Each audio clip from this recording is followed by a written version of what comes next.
మీకున్న కోర్కెలు తీరితే సుఖములుగా, తీరని కోరికలైతే దుఃఖములుగా. ఏదో నేను డాక్టర్ అవుదాం అనుకున్నానండి, అవలేకపోయాను, అందుకు ఏడుస్తుంటాను అప్పుడప్పుడు. అసలు ఆ కోరికుంటే నేను ఉదాహరణకి చెప్తున్నాను అంతే. కాబట్టి ఇప్పుడు ఏమైంది, జీవితం అనగా తీరిన కోరికల వలన కలిగినటువంటి సుఖము ప్లస్ తీరని కోరికల వలన కలిగిన దుఃఖము ఈజ్ ఈక్వల్ టు ఇన్ని సంవత్సరముల నీ జీవితము. దశమస్కంధం భాగవతంలో ఆయువు పట్టు అనడానికి కారణం, భాగవతంలో దశమస్కంధంలోకి వచ్చేటప్పటికే కృష్ణ పరమాత్మ యొక్క ఆవిర్భావాన్ని, లీలల్ని విశేషమైనటువంటి వర్ణన చేశారు వ్యాస భగవానుడు. ఆంధ్రీకరించి పోతన గారు మనకు ఉపకారం చేశారు. నవమస్కంధంలో ఒక గమ్మత్తు చేశారు. నవమి నాడు రామచంద్రమూర్తి పుట్టారు. దశమస్కంధాన్ని ప్రారంభం చేసే ముందు నవమస్కంధంలో రామాయణం చెప్పారు వ్యాసుల వారు కానీ పోతన గారు కానీ. నవమస్కంధంలో ఎక్కువ భాగం యథార్థానికి రామచంద్ర ప్రభువు యొక్క సంకీర్తనమే. కానీ నేను దాన్ని అంత విపులంగా మళ్ళీ ఎందుకు స్వీకరించలేదంటే, ఇతపూర్వం మనం అందరం ఇక్కడ రామాయణం చెప్పుకుని ఉన్నాం కాబట్టి ఆ రామాయణం చెప్పుకున్నటువంటి ఫలితాన్ని, ఆ రామాయణం చెప్పుకున్నటువంటి పరిస్థితిని భాగవతాంతర్గతం చేసి తీరుతాడు రామచంద్రమూర్తి. ఆయన కృపా కటాక్షములు ఉన్నవాడు కాబట్టి మనం ఇంకొక స్కంధం వైపుకి నడవడానికి అవకాశం ఉంటుంది అని రామాయణంలో నవమస్కంధంలో ఉన్న రామాయణాన్ని పక్కన పెట్టడం జరిగింది. అంత మాత్రం చేత నేను దానిని విడిచిపెట్టినట్లు కాదు. అందుకని నేను ఒక 4 వాక్యములలో రామాయణాన్ని పూర్తి చేసేసాను అనుకోండి. పూర్తి చేసేస్తే నేను నవమస్కంధంలో రామాయణం చెప్పేసినట్టే కదా. ఇక్ష్వాకు వంశమునందు జన్మించిన దశరథ మహారాజు గారికి సంతానం లేకపోతే పుత్రకామేష్టి చేస్తే సంతానము కలగడానికి ప్రతిబంధకమైనటువంటి పాపము పరిహరింపబడి యజ్ఞపురుషుని యొక్క అనుగ్రహము చేత లభించిన పాయస పాత్రలోని పాయసాన్ని తన 3 ధర్మపత్నులైన కౌసల్య, సుమిత్ర, కైకేయిలకి పంచి ఇస్తే పుట్టినటువంటి రామలక్ష్మణ భరత శత్రుఘ్నులు నలబడేటటువంటి 4 కుమారుల యందు మహాధర్మాత్ముడైన రామచంద్రమూర్తి పితృవాక్య పరిపాలనం కోసమని తాను వివాహం చేసుకున్న సీతమ్మ తల్లితో కలిసి తండ్రిని సత్యవాక్యమునందు ప్రతిష్ఠితుడిని చేయడం కోసం 14 సంవత్సరముల అరణ్యవాసమునకు బయలుదేరి వెళ్ళి అక్కడ శూర్పణఖ యొక్క ముక్కు చెవులు కోసి మారీచాది రాక్షసుల యొక్క పీచమణచి విశ్వామిత్ర యాగ సంరక్షణం బాలకాండలో చేసి అక్కసుతో రావణాసురుడు సీతమ్మ తల్లిని అపహరిస్తే ఆ తరువాత అరణ్యకాండలో ఆ కబంధ వధ జరిగిన తరువాత సుగ్రీవుని యొక్క జాడ తెలుసుకుని సుగ్రీవుడితో మైత్రి చేసి వాలిని సంహరించి హనుమ యొక్క సహాయం చేత 100 యోజనముల సముద్రమునకు ఆవల దక్షిణ దిక్కున ఉన్నటువంటి లంకా పట్టణంలో రావణాసురుని యొక్క ప్రమదావనంలో బంధింపబడిన సీతమ్మ తల్లి యొక్క జాడ హనుమ ద్వారా తెలుసుకుని సముద్రమునకు సేతువు కట్టి ఆవలి ఒడ్డుకు చేరి రావణ కుంభకర్ణాది రాక్షసులను తెగటార్చి తిరిగి సీతమ్మ తల్లిని తాను పొంది 11,000 సంవత్సరములు రామచంద్రమూర్తి రాజ్య పరిపాలన చేసి రామరాజ్యమని పేరు తెచ్చి ఎన్నో అశ్వమేధ యాగములు, వాజపేయములు, పౌండరీకములు మొదలైనటువంటి యాగములు చేసి మనిషి ఎలా ప్రవర్తించాలనేటటువంటి దానికి ఒక అద్భుతమైనటువంటి కొలమానమును ఏర్పాటు చేసినటువంటి విశేషమైనటువంటి అవతారము రామావతారము. ఆ అవతారమే, ఆ రామచంద్రమూర్తి యొక్క అనుగ్రహమే పోతన గారి యందు ప్రసరించి భాగవతమును ఆంధ్రీకరించుటకు తోడ్పడినది. ఆ రాముడే కృష్ణ కథ చెప్పించాడు. రాముడు కృష్ణుడు అని ఇద్దరు లేరు కనుక. కాబట్టి నేను నవమస్కంధంలో రామాయణం చెప్పినట్టే కదా. ఎందుచేత అంటే అలాగని రామాయణం విడిచిపెట్టడం ఇష్టం లేదు కాబట్టి రామాయణాన్ని స్పృశించినట్లే ప్రధాన ఘట్టాలు. ఇప్పుడు నేను దశమస్కంధంలోకి వెళ్ళడానికి తలుపు తెరుచుకున్నట్లు కదా. దశమస్కంధాన్ని ప్రారంభం చేస్తూ ఒక మాట చెప్తారు. పూర్వకాలంలో గోరూపాన్ని స్వీకరించి భూమి చతుర్ముఖ బ్రహ్మగారి దగ్గరికి వెళ్ళి ఏడ్చింది. మహానుభావ, భూలోకంలో ఎందరో రాజులు భూమిపతులమనేటటువంటి పేరు పెట్టుకుని పరమ దుర్మార్గమైనటువంటి పరిపాలన చేస్తూ ధర్మమును తప్పి ప్రవర్తిస్తున్నారు. ఇటువంటి వారి యొక్క మదం అణచడానికి, భూమి యొక్క భారమును తగ్గించడానికి, భూభారం అంటే మీరు ఎప్పుడు జ్ఞాపకం పెట్టుకోండి, అది కేవలము తక్కెట్లో వేసి తూచేటటువంటి కొలత కాదు. ఎన్ని ప్రాణులున్నా భూమికి ఎప్పుడూ బరువు కాదు. ఎంతమంది బిడ్డలు పుట్టినా తల్లికి ఎవ్వరూ బరువు కానట్టే. కానీ భూమి ఎప్పుడు బరువుగా బాధపడుతుంది అంటే ధర్మము తప్పి ప్రవర్తించేటటువంటి మనుష్యులను చూసి భూమి భారంగా బాధపడుతుంది. అందుకని సృష్టి చేసిన బ్రహ్మగారిని అడిగింది, వీళ్ళందరినీ సృష్టి చేసిన వాడు ఆయనే కదా. ఇంతమంది అధర్మాత్ములు ఇవాళ భూమి మీద తిరుగుతున్నారు, ఎలా నాకు భారం తగ్గడం అని అడిగింది. భారం తగ్గించడం, ఉన్నది నిలబెట్టడం స్థితికారుడైన శ్రీ మహావిష్ణువు యొక్క అనుగ్రహం. కాబట్టి నువ్వైనా నేనైనా ఆయన్ని ప్రార్థన చెయ్యాలని ఆనాడు చతుర్ముఖ బ్రహ్మగారు ధ్యానమగ్నుడై పురుష సూక్తంతో స్వామివారిని ఉపాసన చేశారు. ఆ ధ్యానమునందు ఆయనకు ఒక వాణి వినపడింది. వెంటనే కళ్ళు తెరిచి ఒక చిరునవ్వు నవ్వి బ్రహ్మగారు అన్నాడు, ఇటువంటి మహానుభావుడండి నిజంగా చతుర్ముఖ బ్రహ్మ. ఆయన అన్నాడు, ఓ భూమి, నువ్వేం బెంగ పెట్టుకోకు, స్వామి తొందరలో కృష్ణావతారాన్ని స్వీకరిస్తున్నారు. ఆ అవతారం స్వీకరించింది మొదలదొక చిత్రమైన అవతారం. కన్నులు తెరువని కడుచిన్ని పాపడై దానవిచను బాలు త్రావి చంపి, కళ్ళింకా సరిగ్గా తెరవడం రానటువంటి పిల్లవాడిగా ఉన్నప్పటి నుంచి రాక్షస సంహారం ప్రారంభం చేసేస్తాడు. కాబట్టి ఎందరో రాక్షసులు, ఎందరో దుర్మార్గులు మరణిస్తారు, నీకు భారం తగ్గుతుంది. కానీ స్వామి ఆదేశం ఇచ్చారు, దేవతలు సురకాంతలు తమ తమ అంశలతో భూమి మీద జన్మించమని. ఆయన యదుకులంలో జన్మించపోతున్నారు. యాదవుడిగా పశువులను కాసేటటువంటి వాడిగా జన్మించపోతున్నాడు. జగదాచార్యుడుగా లోకమునకు జ్ఞానమిస్తాడు అని చెబితే భూకాంత పరమ సంతోషాన్ని పొందినటువంటిదై తిరిగి వెళ్ళిపోయి కృష్ణ పరమాత్మ యొక్క ఆగమనము కోసమని నిరీక్షణ చేస్తాను. ఈలోగా భూమియందు యదువంశమునకు చెందినటువంటి శూరసేనుడు అనబడేటటువంటి ఒక రాజు మధురా రాజ్యాన్ని పరిపాలిస్తున్నాడు. ఆయన కుమారుడు వసుదేవుడు. భోజవంశమునకు చెందినటువంటి వారు ఇద్దరు అన్నదమ్ములు ఉన్నారు. ఒక ఆయన పేరు ఉగ్రసేనుడు, ఒక ఆయన పేరు దేవకుడు. వాళ్ళిద్దరు అన్నదమ్ములు. ఈ ఇద్దరు అన్నదమ్ముల్లో దేవకుని యొక్క కుమార్తె దేవకి, ఉగ్రసేనుని యొక్క కుమారుడు కంసుడు. కాబట్టి అన్నదమ్ముల బిడ్డలు కనుక కంసుని యొక్క చెల్లెలు దేవకీదేవి. ఈ దేవకీదేవిని శూరసేనుని యొక్క కుమారుడైన వసుదేవునికిచ్చి వివాహం చేశారు. ఇక్కడే ప్రారంభం అవుతుంది. దశమస్కంధం ఉపనిషద్ రహస్యం. కాబట్టి దశమస్కంధం ప్రారంభంలోనే 1,00,000 టన్నుల ప్రశ్న ఒకటి పడుతుంది. ఆ ప్రశ్న లోపల కానీ వీడిందనుకోండి, విద్యతే హృదయ గ్రంథి విడిపోయినట్టు. కాబట్టి అది చాలా పరమ పవిత్రమైనటువంటి ఆఖ్యానం, కృష్ణ జననం. కాబట్టి మీరందరూ కూడా ప్రశాంత చిత్తులై వినే ప్రయత్నం చెయ్యండి. ఈ దేవకీ వసుదేవులకి వివాహం జరిగిన తరువాత కొన్ని వందల గుర్రాల్ని, బంగారు ఆభరణములతో అలంకరింపబడినటువంటి ఏనుగుల్ని, కొన్ని వేల రథముల నిండా బంగారాన్ని, కొన్ని వందల మంది దాసీజనాన్ని ఏర్పాటు చేసి మహానుభావుడైనటువంటి దేవకుడు తన కుమార్తెని అత్తవారింటికి పంపుతున్నాడు. పంపుతుంటే కొన్ని వేల రథములు అనుసరించి వెడుతున్నాయి రాజమార్గంలో. ఇంకా వెళ్ళడానికి సిద్ధంగా ఉంది రథం. ఈ సమయంలో ఆ రథాన్ని చోదనం చెయ్యడానికి ఒక సారథి ఉంటాడు.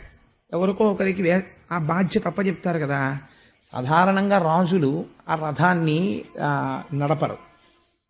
ఇలాంటి సమయంలో కంసుడు అకస్మాత్తుగా వచ్చాడు. ఆయనకి చెల్లెలంటే మహాప్రేమ, మీరు మర్చిపోకూడదు ఆ విషయాన్ని. ఆవిడ అన్నదమ్ముడి యొక్క, తన తండ్రి గారి యొక్క సోదరుని కుమార్తె అయినా చాలా ప్రేమ దేవకీదేవి అంటే.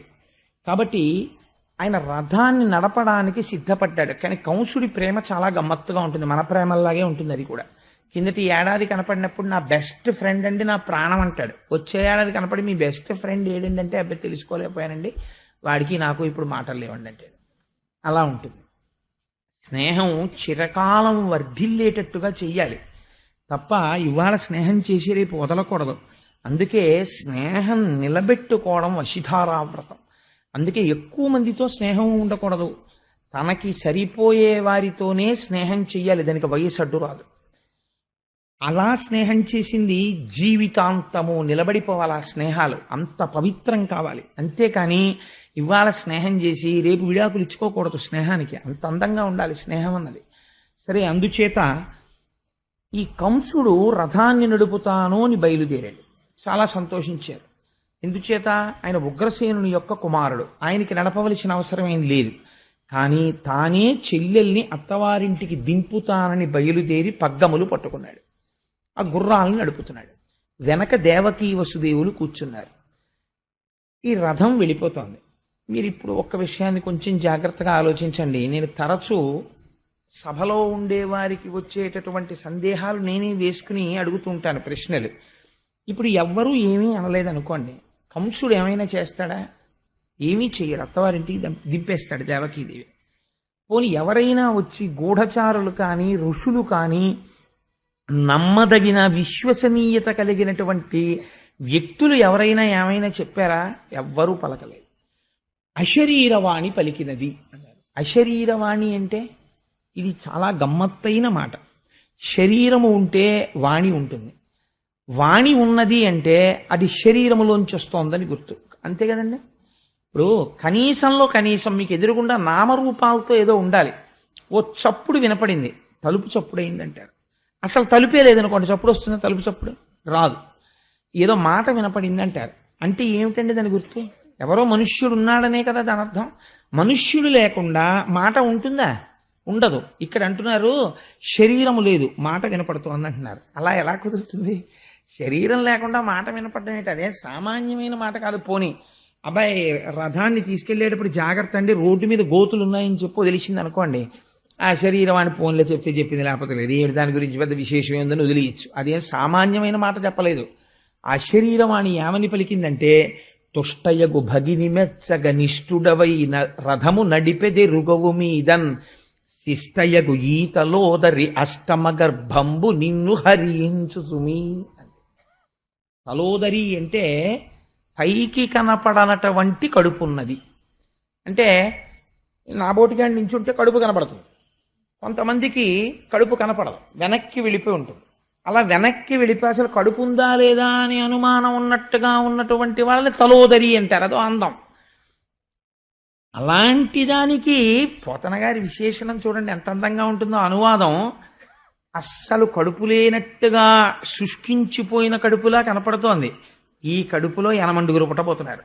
ఈ 8వ వాడు కంసుణ్ణి చంపబోతున్నాడు. ఎటువంటి కడుపు ఆ కడుపు? కానీ అసలు పైకే కనపట్టలేదు అది. తలోదరి. అందుకని తుష్టయ్య గుభగిని మెచ్చగా ఆవిడికే చక్కగా ఆవిడ కోరుకున్న ఆ వసుదేవుణ్ణి వివాహం చేసుకుని రథం ఎక్కి వెళ్ళిపోతోంది. ఆవిడ మెచ్చుకోవాలని చెల్లెలి సంతోషం కోసం పిచ్చివాడా రథం నడుపుతున్నావు. కానీ శిష్టయ్యగు ఈతలోదరి అష్టమ గర్భంబు నిన్ను హరించు జుమి, నిన్ను చంపేస్తుందిరా 8వ గర్భం అంది. ఇప్పటి వరకు కంసుడు పరమ ప్రేమతో ఉన్నాడు. ఈ మాట వినపడింది ఆకాశంలోంచి. వినపడగానే రథాన్ని ఆపాడు, కిందకి దిగాడు. అంతే, కళ్ళు ఎర్రబడిపోయి గుడ్లు తిరుగుడు పడ్డాయి. అపారమైన కోపం వచ్చేసింది. కందగడ్డైపోయింది మొహం, బుగ్గలు కదిలిపోతున్నాయి, దవడలు ఊగిపోతున్నాయి, పెదవులు కదిలిపోతున్నాయి. తన ఎడమ చేత్తో చెల్లెలి యొక్క కొప్పు పట్టుకుని రథంలోంచి కిందకి లాగేశాడు. లాగేసి కరవాలాన్ని కవచంలోంచి పైకి తీసి కత్తిని డాల్లోంచి ఒక్కసారి ఆవిడ్ని నరికేయడానికని సిద్ధపడుతున్నాడు. ఆ సిద్ధపడుతున్నటువంటి సందర్భంలో ఇప్పుడు ఆలోచించుకోవడానికి సమయం లేదు, ఏం మాట్లాడాలి. వసుదేవుడు మాట్లాడాలి. ఇది చాలా గమ్మత్తైనటువంటి సన్నివేశం. ఇలా ఉంటుంది అని కూడా ఎవరు ఊహించరు. రథం నడుపుతున్నవాడు బావమరిది తన చెల్లెల్నే చంపేస్తాడు లాగేశని గాని అశరీరవాణి పలుకుతుందని గాని వసుదేవుడు కలకంటాడండి. కాబట్టి ఇప్పుడు ఏం మాట్లాడాలి అంటే, ఇలాంటప్పుడు కూడా ఏమీ కంగారు పడకుండా ధర్మం తప్పకుండా చాలా పెద్ద మనిషిగా తానప్పుడు మాట్లాడినటువంటి మాట తాను తప్పలేనటువంటి మాట అయ్యేటట్టుగా మాట్లాడగలగడం అంటే దానికి ఈశ్వరానుగ్రహం ఉండాలి. లేనివాడు మాట్లాడలేడు అలాగా. ఇలాంటి ప్రమాద స్థితిలో ఆయన ఎంత గొప్పగా మాట్లాడాడో చూడండి. అన్నవు నీవు చెల్లెలికి అక్కట మనన చేయుటో మాడలు చీరలిచ్చుటో సారలిచ్చుటో మధుర మంజుల భాషలను ఆదరించుటో చేయక మిన్నుల మోతలే నిజము మేలని చంపకుమన్న మాని రావన్న సహింపుమన్న తగదన్న వేడెదన్ అన్నాడు. ముందు కంసుని యొక్క అనుగ్రహం కోసమని బతిమాలాడు. అన్నవు నీవు చెల్లెలికి మొట్టమొదటి మాట వేశాడు. ప్రపంచంలో పరమ పవిత్రమైనటువంటి సంబంధాల్లో అన్న అనిపించుకున్నటువంటి రక్త సంబంధం ఒకటి. ఎందుచేత అంటే అన్నగా పుట్టిన వాడికి ఒక మర్యాద ఉంటుంది. ఏమిటో తెలుసా అండి? ఎప్పుడూ కూడా తన బావగారు బ్రతికుండాలని కోరుకోవాలి. బావమరిది బతకగోరుతాడు అని ప్రపంచంలో ఒక సామెత. ఏది పెట్టండి, ఏది పెట్టకపోనివ్వండి, పుట్టింటికి ఆడపిల్ల వచ్చినప్పుడు అన్నగారు కనీసంలో కనీసం నీకు ఐశ్వర్యం ఉండి పెట్టడం ఇష్టం లేకపోతే అక్క చెల్లెలకి పెట్టక్కర్లేదండి శాస్త్రం. ఏమి చెయ్యాలి అంటే కనీసం ఆ ఉన్న పావుగంట నువ్వు మధురమైన మాటలు మాట్లాడాలి. అందుకే అక్క చెల్లెలు వరసతో ఎవరైనా అన్నగా ప్రేమించారనుకోండి, ఆ అక్క చెల్లెలి యొక్క అభ్యున్నతినే కోరాలి. కాబట్టి మధుర మంజుల భాషలనాదరించుటో, నువ్వు అన్నవి కాబట్టి రథం తోలడానికి వచ్చావు, కాబట్టి నువ్వేం చెయ్యాలి? అక్కట మన్నన చేయుటో, నీ చెల్లెల్ని సంతోషపెట్టాలి. చీరలు సారెలు మడలిచ్చుటో, ఆవిడకో చీర పెట్టాలి, సారె పెట్టాలి, ఏమైనా బహుమానం ఇవ్వాలి. పోనివేమీ నువ్వు ఇవ్వద్దు. మధుర మంజుల భాషలనాదరించుటో, చక్కటి మాటలు 4 మాట్లాడాలి. అమ్మా చెల్లెమ్మ చెల్లెలికి ఉన్న చాలా గొప్ప విశేషం ఏమిటో తెలుసా అండి? మరి అది ఆ కోమలత్వం స్త్రీకి ఈశ్వరుడు సహజంగా ఇచ్చాడేమో నాకు తెలీదు. ఒకటి, అమ్మా అన్న మాటకి పరవశం అయిపోతారు వాళ్ళు. 2, చెల్లెమ్మ అనండి, వాళ్ళు ఎంత భద్రత ఫీల్ అయిపోతారు. మీకు ఏ పరిచయం అక్కర్లేదు. రైల్లో ఎవరో కనపడ్డారనుకోండి, చెల్లెమ్మ ఒకసారి ఆ పుస్తకం చూడొచ్చా అన్నారనుకోండి, ఆవిడ చేతిలో ఉన్న పుస్తకం మీకు తోచక, అంతే వాళ్ళు ఎంత భద్రతగా సంతోషిస్తారో. పర్వాలేదు, మనకు హైదరాబాద్ వెళ్ళే వరకు అన్నయ్య దొరికాడు అనుకుంటారు. మరి ఏమిటో తెలీదు, వాళ్ళ మనస్సుల్లో అంత కోమలత్వం ఉంటుంది. దీన్ని జ్ఞాపకం చేస్తున్నాడు వసుదేవుడు. అన్నవు నీవు చెల్లెలికి కనీసం మధుర మంజుల భాషలనాదరించుటో, మంచి మాటన్నా మాట్లాడద్దాయా? పోనీ చంపేస్తానంటున్నావు. దేనికి చంపేస్తానంటున్నావు? మిన్నుల మోతలే నిజము. ఎటువంటి ట్రాన్స్లేషనో చూడండి పోతన గారిది. మిన్నుల మోత అంటే గాలిమాట. అది ఎక్కడి నుంచి వచ్చింది? శరీరం లేదుగా. గాలి మాటలు నమ్మి అక్క చెల్లెల్ని చంపేస్తావా? రేపు పొద్దున నిన్నేమంటారన్నయ్యా ప్రపంచం? భోజవంశంలో పుట్టాడు కంసుడు, అరివీర పరాక్రమం కలిగిన వాడు. ఓ చెల్లెలు వల్ల 8వ గర్భానికి చచ్చిపోతావని వినపడింది ఎక్కడో గాలిమాట. ఇంకా పాదాల పారాణి ఆరని ఆడపిల్లని చంపేశాడు అని లోకం చెప్పుకుంటుంది. ఎంత మహాపాపమయ్యా అది. అందుకని వధింపకుమన్నా, తొందరపడి చంపకు. సహింపుమన్నా, ఓర్చుకో. వేడెదన్ నిన్ను అభ్యర్థిస్తున్నానయ్యా అన్నాడు. అంటే ఆయన అన్నాడు, అది మిన్నుల మోతో ఆధికారిక వాక్యమో నాకు అనవసరం. నేను చచ్చిపోతాను ఈవిడ కడుపున పుట్టిన 8వ పిల్లాడి వల్ల నాకు వినపడింది, నేను చంపేస్తానన్నాడు. అంటే ఇప్పుడు వసుదేవుడు అన్నాడు, ఏమిటో బావా చంపేస్తాను అంటున్నావు. నీ అదృష్టం కొద్దీ నీ చావుకో కారణం తెలిసింది. ఈ పిల్లకి పుట్టేటటువంటి 8వ కడుపున పుట్టేటటువంటి వాడు నిన్ను చంపుతాడు అని నీకు తెలిసింది. ఒకవేళ తెలియలేదు, లేదా నువ్వు ఈ పిల్లని చంపేశావు, నీకు చావు రాకుండా ఉంటుంది అని నాకు చెప్పు. ఇది అడిగాడు వసుదేవుడు. భాగవతం ప్రారంభం ఏ ప్రశ్నతో చూడండి. అందుకే పరీక్షిత్ అన్నాడు, ఇది విని నాకు చావు భయం పోయింది, కానీ నేను బతికున్నన్నాళ్ళు ఈ కథలు వినాలన్న కంగారుగా ఉంది, తొందరగా చెప్పి అయిపోతుందేమో భాగవతం, నాకు బెంగగా ఉంది అన్నాడు. చూడండి పరీక్షిత్ ఏ స్థితిని పొందేశాడో. మరణ భయం పోయింది ఆయనకి. ఇంకొకడు మరణ భయం పొందుతున్నాడు కంసుడు. మరణ భయం పొందుతున్న వాడి కథ వింటూ మరణ భయాన్ని పోగొట్టుకుంటున్నాడు పరీక్షిత్. మరణం అంటే ఏమిటి బావా, నువ్వు మరణం వస్తుందని విలవిల్లాడిపోతున్నావు కదా. నేను ఒక్క మాట చెప్పనా, చాలా తేలిగ్గా చెప్పేస్తాను నీకు మరణం అంటే ఏమిటో. ఇక్కడ పెద్ద భూమి ఉంటే కాస్త మట్టి తీసి ఇక్కడ ఎట్టుకుని, పిల్లలకి చెయ్యి చాపి చిన్నప్పుడు ఏంటంటే ఇల్లు కడిగి, ఏదో కాళ్ళు కడిగి, చేతులు కడిగి, ఆకేసి, పప్పేసి, అన్నమేసి అంటారు.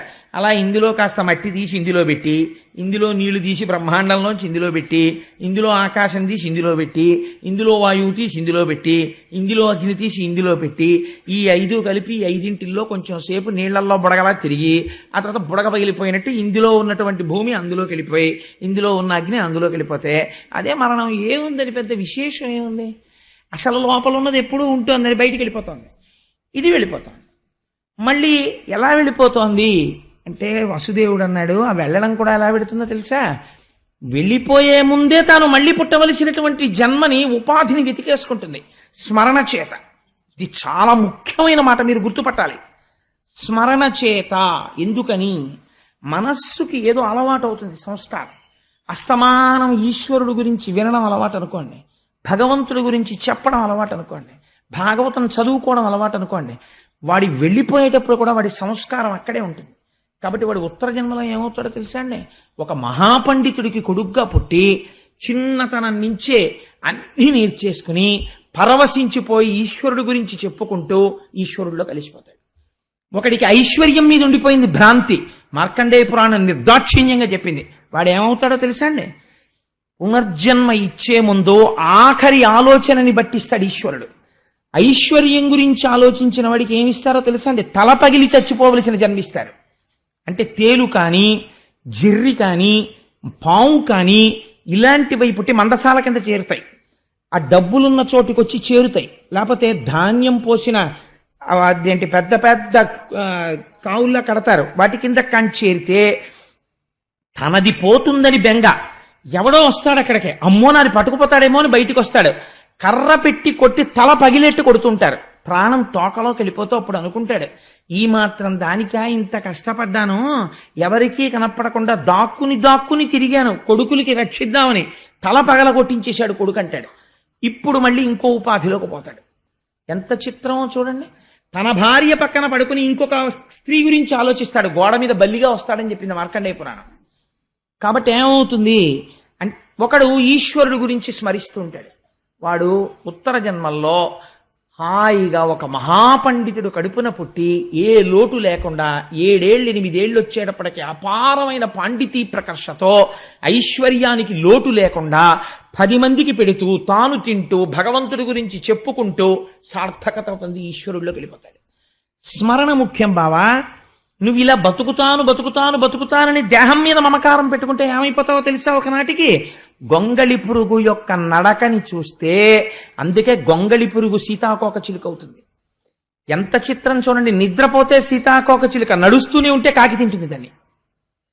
గూడు కట్టేసుకుంటే సీతాకోక చిలుక అయిపోతుంది. ధ్యానంలో ఉంటే నువ్వు ఈశ్వరుడి పాదాల దగ్గరికి వెళ్ళిపోయి నిలబడిపోతే షట్పథం అయిపోతావు. కాబట్టి ఏమైపోయింది? ఆ స్మరణల యందు శరీరాన్ని విడిచిపెట్టే ముందు గబగబా మనస్సు ఏం చేస్తుందంటే ఈ పంచేంద్రియాల్ని మూట కట్టుకుంటుంది. ఈ కళ్ళు, ముక్కు, చెవులు, నోరు ఇవన్నీ మూట కట్టుకుంటుంది, ఇతుక్కుంటుంది చోటు. అది ఊర్ధ్వముఖంగా వెళ్లే ప్రయత్నం చేస్తుంది, కానీ పుణ్యబలం చాలదు, వెళ్ళలేడు. అందుకని వెనక్కి వచ్చి సమయం అయిపోతూ ఉంటుంది, ఇంకా వెళ్ళిపోవాలి. ఆఖరి ఊపిరి లోపల వెతికి ఏ కన్నం దొరికితే ఆ కన్నంలోంచి పారిపోతాడు. అధోముఖంగా వెళ్ళిపోతాడు. ఒక్కొక్కసారి కళ్ళల్లోంచి వెళ్ళిపోతాడు, ఒకసారి ముక్కులోంచి వెళ్ళిపోతాడు. ఎటు వెళ్ళిపోయాడో తెలియదు, ఎవ్వడికి తెలియదు, పక్కన ఉన్నవాడికి కూడా. ఒక్కొక్కసారి రోమకూపాల్లోంచి వెళ్ళిపోయి మళ్ళీ ఎక్కడికెడతాడు? ఏమీ కంగారు పడక బావా, నేను చెప్తున్నాను. గొంగళి పురుగు పాకే ముందు తన శరీరాన్నంతటినీ కదపదు. శరీరంలో ముందు భాగాన్ని ఇలా పైకెత్తి, మీరు భాగవతం బాగా అర్థం అవ్వాలంటే గొంగళి పురుగుని చూడాలి. అసలు గొంగళి పురుగు ఇలా పైకెత్తి ములగ చెట్ల దగ్గర నిలబడి, నేను అప్పుడప్పుడు చూస్తూ ఉంటాను, ఇలా పైకెత్తి ఆకు మీద ఇలా పెడుతుంది. ఎన్ని కాళ్ళుంటాయో పెట్టి ఈ వెనకాతల ఆకు మీద ఉన్న శరీరాన్ని ఇలా ముద్ద కింద లాగుతుంది. లాగితే ఈ ఆకు కొద్దిగా వంగిలా వేళ్లాడుతుంది. మళ్ళీ దాన్ని పట్టుకుని ఇలా ఎక్కి ఆ ఆకు మించి వెళ్ళిపోతుంది. అలా ఇక్కడ వదులుతూనే ఇంకో దేహంలోకి వెడతాడు బావా. ఈ మాత్రం దానికి ఎంతమందిని చంపేస్తావు? చంపేస్తే ఉండిపోతుంది ఆ శరీరం? ఉండదు, వెళ్ళి తీరుతావు ఇంకో శరీరంలోకి. కానీ చెల్లెల్ని చంపిన పాపానికి అధోగతికి వెళ్ళిపోతావు. ఎందుకు మావ ఈ పని చేస్తావు అంటే కంసుడు అన్నాడు. అంటే ఎంత గొప్ప వేదాంతం అప్పుడు చెప్తే మనసు మారే అవకాశం ఉంటుందో అది చెప్పాడు. 7 రోజులు వినేది పరీక్షిత్తుకి చెప్పారు, 7 క్షణాల్లో వినేది వసుదేవుడు కంసుడికి చెప్పాడు. కానీ వాడి మనస్సు మారలేదు. రామకృష్ణ పరమహంస ఇదే అంటారు. మేకు కొట్టడానికి మీరు మేకు సుత్తి పట్టుకుని గోడ మీద పెడతారు, కొడతారు. గోడ తనంత తానుగా కొంచెం గుల్లగా ఉందనుకోండి, మేకు పెడుతుంది. గోడ ఘనీభవించిపోయి భీమైపోయింది అనుకోండి, ఎంత సుత్తి పెట్టి కొట్టినా మేకు ఉంగుతుంది, కానీ గోడలోకి వెళ్ళదు. అసలు ఇక్కడ ఆర్ద్రత ఉంటే చెప్పినది లోపలికి వెడుతుంది. ఇక్కడ ఏ ఆర్ద్రత లేనప్పుడు శుకబ్రహ్మ వచ్చి కూర్చున్న భాగవతం బుర్రలోకి ఎక్కదు.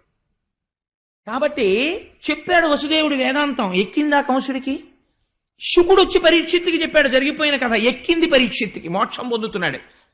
పొందలేకపోయాడు కంసుడు. ఎక్కడొచ్చింది తేడా? ఇక్కడ ఆర్ద్రత లేదు. భాగవతాన్ని నువ్వు కూడా ఆ పరిశీలన చేసుకోవడం మొదలుపెట్టు.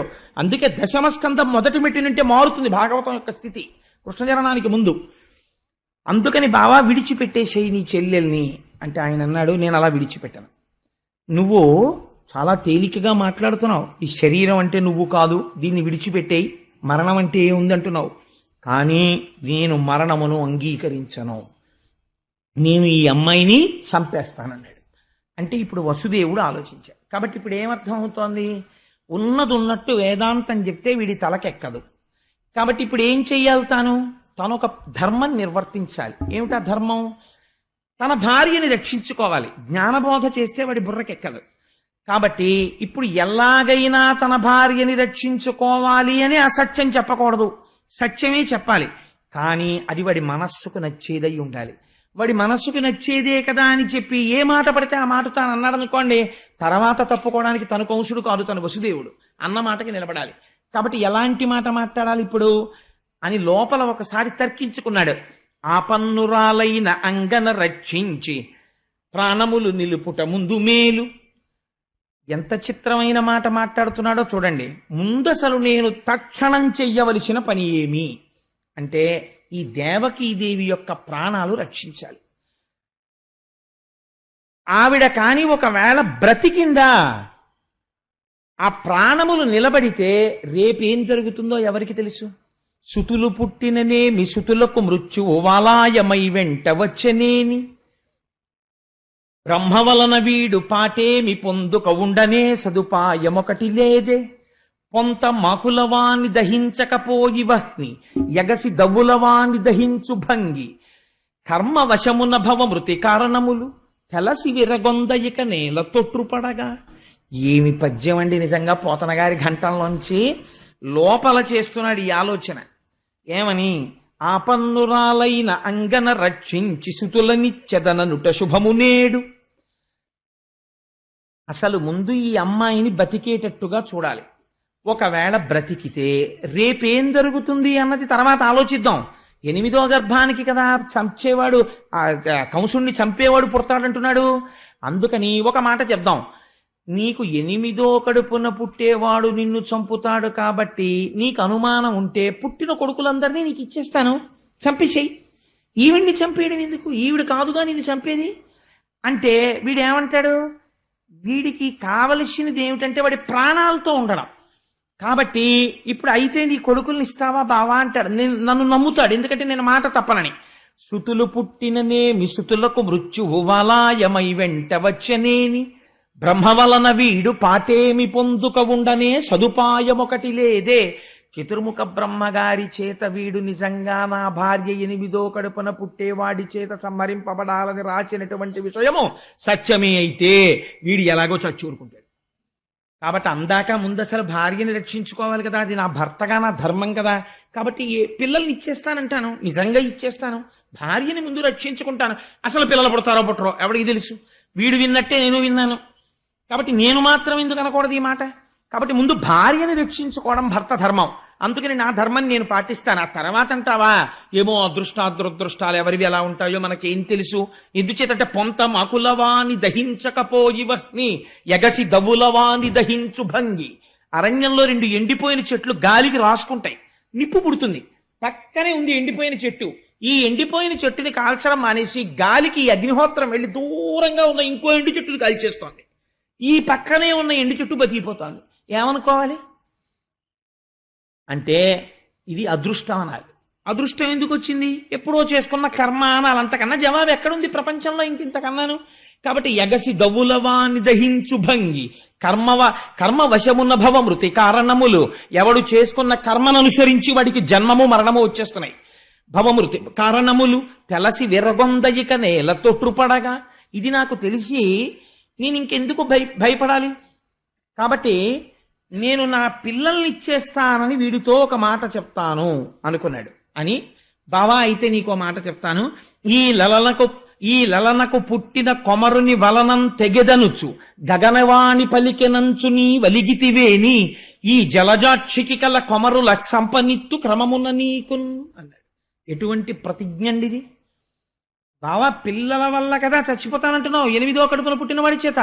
కాబట్టి ఈ దేవకీదేవి యొక్క గర్భము నుండి ప్రతి గర్భములో వచ్చినటువంటి పిల్లవాణ్ణి నీకు తీసుకొచ్చి పుట్టగానే మావి కూడా వదలనటువంటి శిశువుని తీసుకొచ్చి నీకు ఇచ్చేస్తాను, నువ్వు చంపేసి.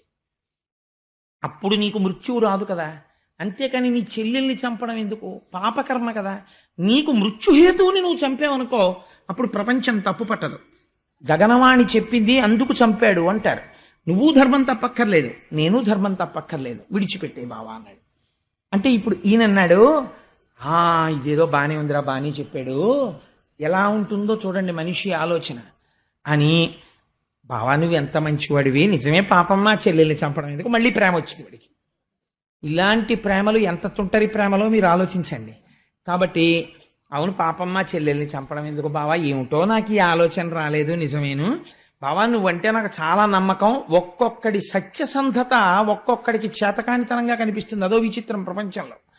కాబట్టి నువ్వు నీ పిల్లల్ని తీసుకొచ్చి ఇచ్చేస్తావు కదా బావా, మీ ఇద్దరు హాయిగా వెళ్ళిపోండి అంతఃపురానికి అని రథాన్ని వదిలిపెట్టేశాడు. వెళ్ళిపోయారు దేవకీ వసుదేవులు. ఎంతో సంతోషంగా ఉన్నారు. మొట్టమొదట కొడుకు పుట్టాడు. పుట్టగానే ఇప్పుడు ఎవరి మీదకి వెళ్ళింది పరీక్ష? వసుదేవుడి మీదకి వెళ్ళింది. మీరు భాగవతంలో ఒక గమ్మత్తు గమనించాలి. 8వ గర్భాన్న పుట్టేవాడి వలన చచ్చిపోతావని గగనవాణి కంసుడికి చెప్పింది. 8వ గర్భాన పుట్టేటటువంటి పిల్లవాడి వల్ల చచ్చిపోతావంటే వీడు ఖచ్చితంగా బతకడానికి ఎన్ని ఏళ్ళు టైం ఉందండి? కనీసం 1.5 సంవత్సరాలు చూసినా 12 ఏళ్ళు టైం ఉంది వీడికి. 12 ఏళ్ళు సమయం ఉన్నవాడు నేను చావడానికి వీలు లేదని వీడిని చంపేస్తానంటున్నాడు. 7 రోజుల్లో చచ్చిపోతావురా అన్నవాడు నాకేం బెంగలేదు, భాగవతం చెప్పి నేను బతికేస్తానంటున్నాడు. ఎంత ఆశ్చర్యం చూడండి. సమయాన్ని ఈశ్వరుడి వైపుకి వాడడంలో ఉంది గమ్మత్తంతా. కాబట్టి పిల్లవాడు పుట్టగానే వసుదేవుడికి జ్ఞాపకం వచ్చింది, ఇచ్చిన మాట. పిల్లడు పుట్టగానే తీసుకొచ్చి ఇచ్చేస్తాను అని ప్రతిజ్ఞ చేశాను అనుకుని గబగబా పిల్లాన్ని చేత్తో పట్టుకుని పలికిన పలుకుల తిరుగక బొలయక వంచనము లేక సుతుల రిపునకు అలగక ఇచ్చిన ధీరుండిల వసుదేవుండు తక్క ఇతరులు కలరే. పుట్టిన పిల్లల్ని చంపడానికి ఇస్తాను అన్న మాట తప్పకుండా సత్యసంధత పాటించడం కోసమని పుట్టిన కొడుకుని పుట్టినట్టుగా మావితో ఉన్న పిల్లాన్ని పట్టుకెళ్ళి కంసుడికి ఇచ్చేశాడు. బావా చంపేశాయి అంటే కంసుడు చూశాడు. చూసి అన్నాడు, ఎంత చిత్రంగా ఉంటాయో చూడండి మన ప్రవృత్తులు. ఆ పిల్లవాడిని చూసి వాడికి ధైర్యం వచ్చింది. బావా చూసావా, నువ్వు ఎంత మాట తప్పనివాడివో. పిల్లవాడు పుట్టగానే నువ్వే తీసుకొచ్చి ఇచ్చావు, నేను రాలేదు చంపడానికి. నేను రావాలమ్మో, పుట్టాడు 1వ వాడని, నేను రాలేదు, నువ్వు తెచ్చావు. నాకు అందుకే నువ్వంటే అంత గౌరవం బావా, నువ్వు మాట తప్పవు. కానీ 8వ వాడు కదా బావా నన్ను చంపేది, 1వ వాడిని చంపడం ఎందుకు, తీసుకెళ్ళిపోన్నాడు. అంటే వసుదేవుడు లోపల అంతగా నమ్మలేదు కంసుణ్ణి, కానీ పిల్లవాడిని తీసుకుని వెళ్ళిపోయాడు. మీరు ఈ కథ వినండి, చాలా గమ్మత్తుగా ఉంటుంది. ఇందులో ఉన్న వేదాంతం అర్థమైతే ఆశ్చర్యంగా ఉంటుంది. తర్వాత చెప్తాను ఆ తత్వం. వెళ్ళిపోయాడు. వెళ్ళిపోయిన తర్వాత 2వ కొడుకు పుట్టాడు. మళ్ళీ తీసుకొచ్చి ఇవ్వక్కర్లేదుగా, 8వ గర్భాన్ని కదా ఇమ్మన్నాడు, అందుకని ఊరుకున్నాడు. ఇలా 6 పిల్లలు పుట్టారు. 6 పిల్లలతో 6వ పిల్లాడు పుట్టాడు అనేటప్పటికీ తల్లికి తండ్రికి మొదటి పిల్లవాడి మీద ఎంత అనుబంధం ఏర్పడిపోయి ఉంటుందండి. మీరు ఒకసారి ఆలోచించండి. అప్పటికి వాడు 9 ఏళ్ళు 10 ఏళ్ళు పిల్లాడు అయిపోయాడు. అయిపోయి ఈ 6 పిల్లలతోటి అమ్మకి నాన్నకి అంత అనుబంధం వచ్చింది. ఇంత అనుబంధంతో వాళ్ళు సంతోషంగా ఉన్న సమయంలో ఒక రోజున నారదుడు వచ్చాడు కంసుడి దగ్గరికి. నారదుడు వచ్చాడనేటప్పటికీ మీరు బెంగ పెట్టుకోకండి, ఆయన మహాజ్ఞాని. ఆయన ఎప్పుడు వచ్చినా ఏదో లోక కళ్యాణం చేస్తాడు ఆయన.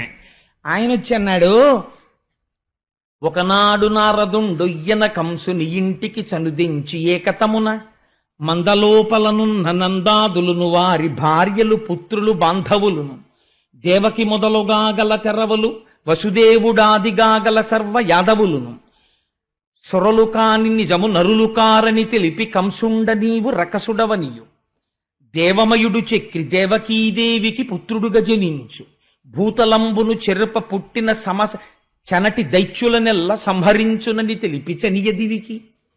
ఈయనో విచిత్రమైన పని చేశాడు నారదుడు. కంసుడి దగ్గరికి వచ్చి, కంస ఎంత వెర్రివాడి ఓయ్ అన్నాడు. "ఆ, నేను వెర్రివాడినా?" ఏమన్నాడు ఆయన.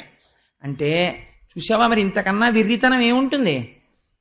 అసలు నువ్వు ఎవరిని వదిలిపెడుతున్నావో అటువంటి ఆ దేవకి మొదలుగా గల తెరవలు, వసుదేవుడాదిగా గల సర్వ యాదవులను, సురలు కాని నిజము నరులు కారని పల్కి, వాళ్ళెవ్వరూ మనుష్యులు కారు.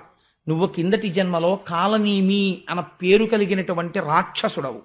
నిన్ను శ్రీ మహావిష్ణువు సంహరించారు. ఈ జన్మలో నువ్వు కంసుడవు.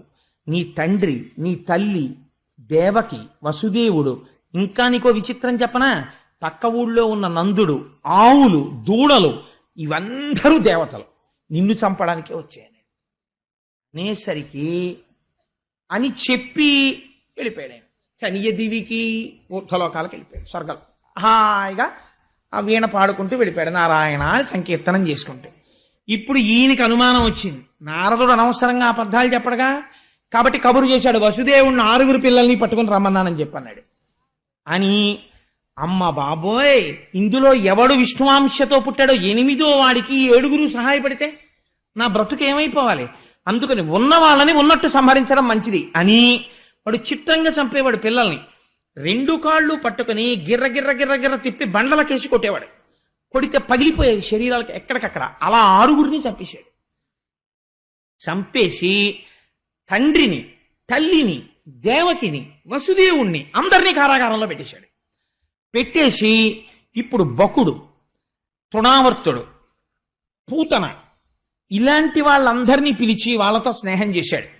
వాళ్ళందరితో స్నేహం చేసి 8వ గర్భంలో పుట్టేవాడు ఖచ్చితంగా నన్ను అంతం చేయడానికే పుడుతున్నాడు అని ఆశ్చర్యంతో, చాలా ఉద్వేగంతో ఎదురు చూస్తున్నాడు. ఎందుకని? ఇంకిప్పుడు బయటెక్కడో ఉండడానికి వీల్లేదు, తన కారాగారంలోనే ఉండాలి. అందులో తర్వాత వస్తున్న గర్భం 7వ గర్భం, 8వ గర్భానికి ముందు గర్భం కాబట్టి జాగ్రత్త పడిపోవాలని దేవకీ వసుదేవుల్ని అత్యంత కట్టుదిట్టమైన కారాగారంలో పెట్టాడు. రోజు తానే వెళ్ళి స్వయంగా చూస్తూ ఉండేవాడు.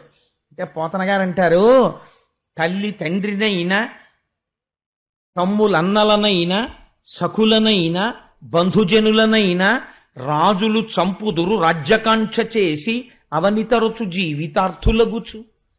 రాజ్యకాంక్ష అన్నది ఎంత ప్రమాదకరమైందంటే, రాజ్యకాంక్ష పెరిగిపోయినటువంటి వాడు తల్లి తండ్రినైనా, తమ్ములన్నలనైనా, సఖులనైనా, బంధుజనులనైనా ఎవరినైనా చంపేస్తాడు. ఎందుకని?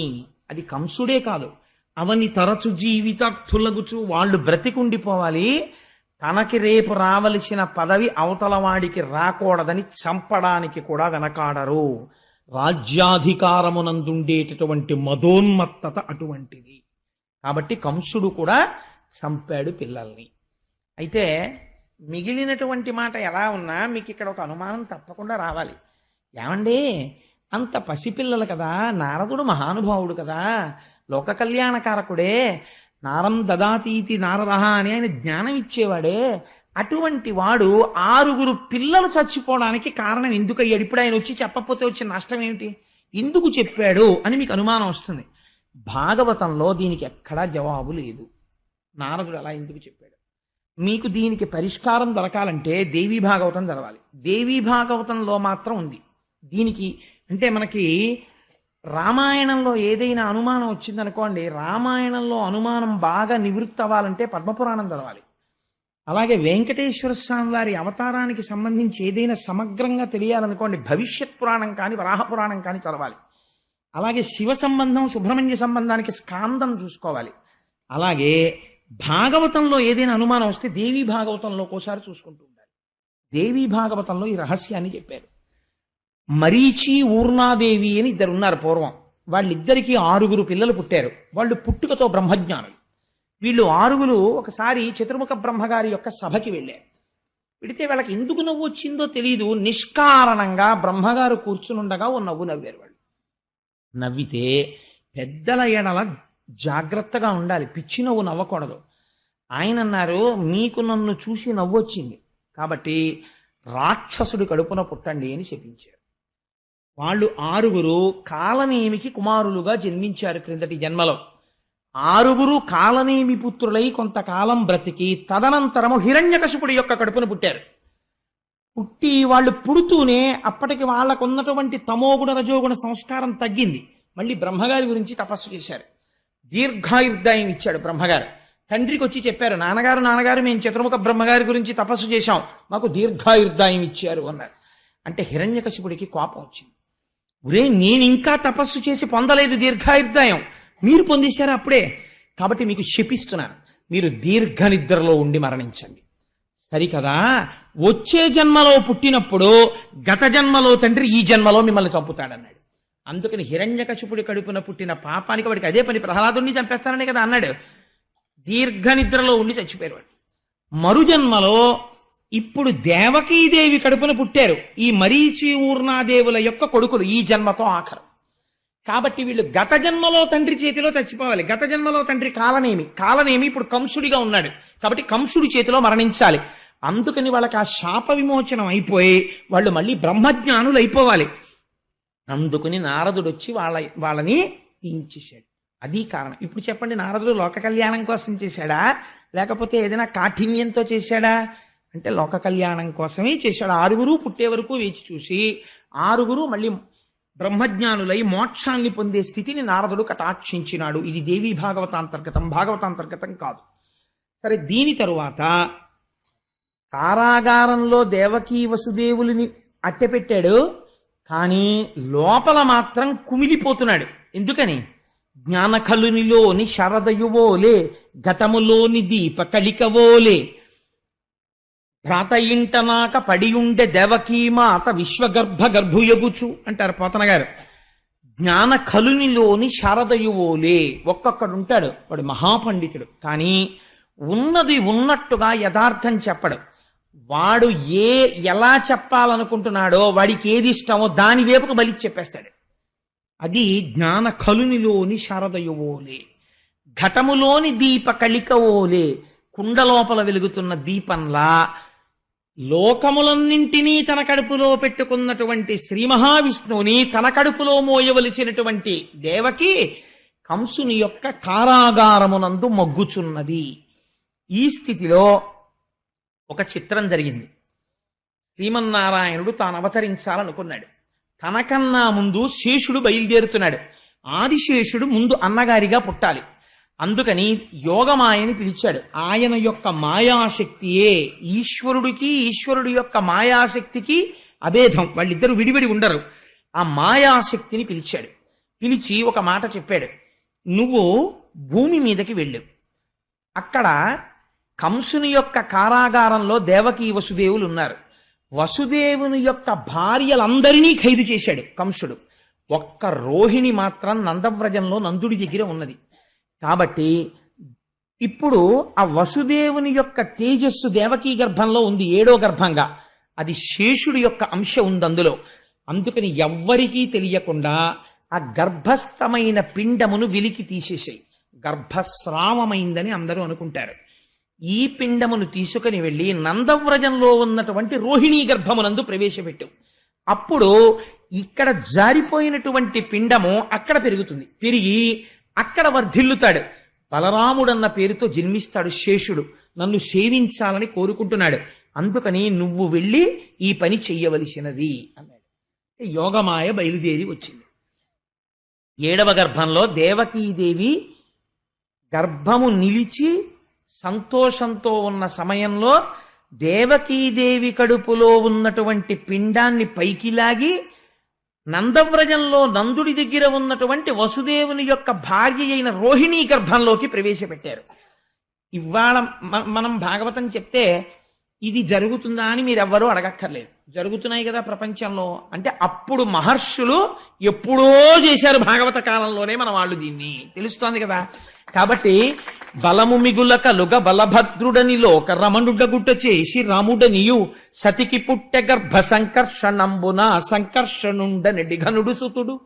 పోతన గారు అన్నారు, బలము మిగుల కలుగ బలభద్రుడని, చాలా బలవంతుడైనటువంటి వాడు కాబట్టి ఆయనకి బలభద్రుడు అని పేరు. లోక రమణుడగుట చేసి రాముడనియు, లోకములన్నింటినీ ఆనందింపచేస్తాడు కాబట్టి రామశబ్దాన్ని పక్కన పెట్టారు, బలరామ అని పిలిచారు. సతికి పుట్టె గర్భ సంకర్షణంబున, ఈ అమ్మ కడుపులోంచి లాగబడి వేరో అమ్మ కడుపులోకి ప్రవేశపెట్టబడ్డాడు. అందుకని సంకర్షణుడు అని పేరొచ్చింది. అందుకని సతికి పుట్టె గర్భ సంకర్షణంబున సంకర్షణుండని డిఘనుడు సుతుడు. ఆ విధంగా సంకర్షణుడన్న పేరుతో బలరాముని యొక్క ఆవిర్భావము జరిగినది. కృష్ణావతారమునకు ముందు బలరాముడు ఆవిర్భవించాడు. తదనంతరము ఇప్పుడు కృష్ణ పరమాత్మ ఆవిర్భవించాలి. ఆయన యొక్క అంశ ఆ పూర్ణమైనటువంటి ఆ తేజస్సు బయలుదేరి వసుదేవుడిని ఆవహించింది. వసుదేవుడిలోంచి ఆ తేజస్సు దేవకీ గర్భంలోకి ప్రవేశించింది.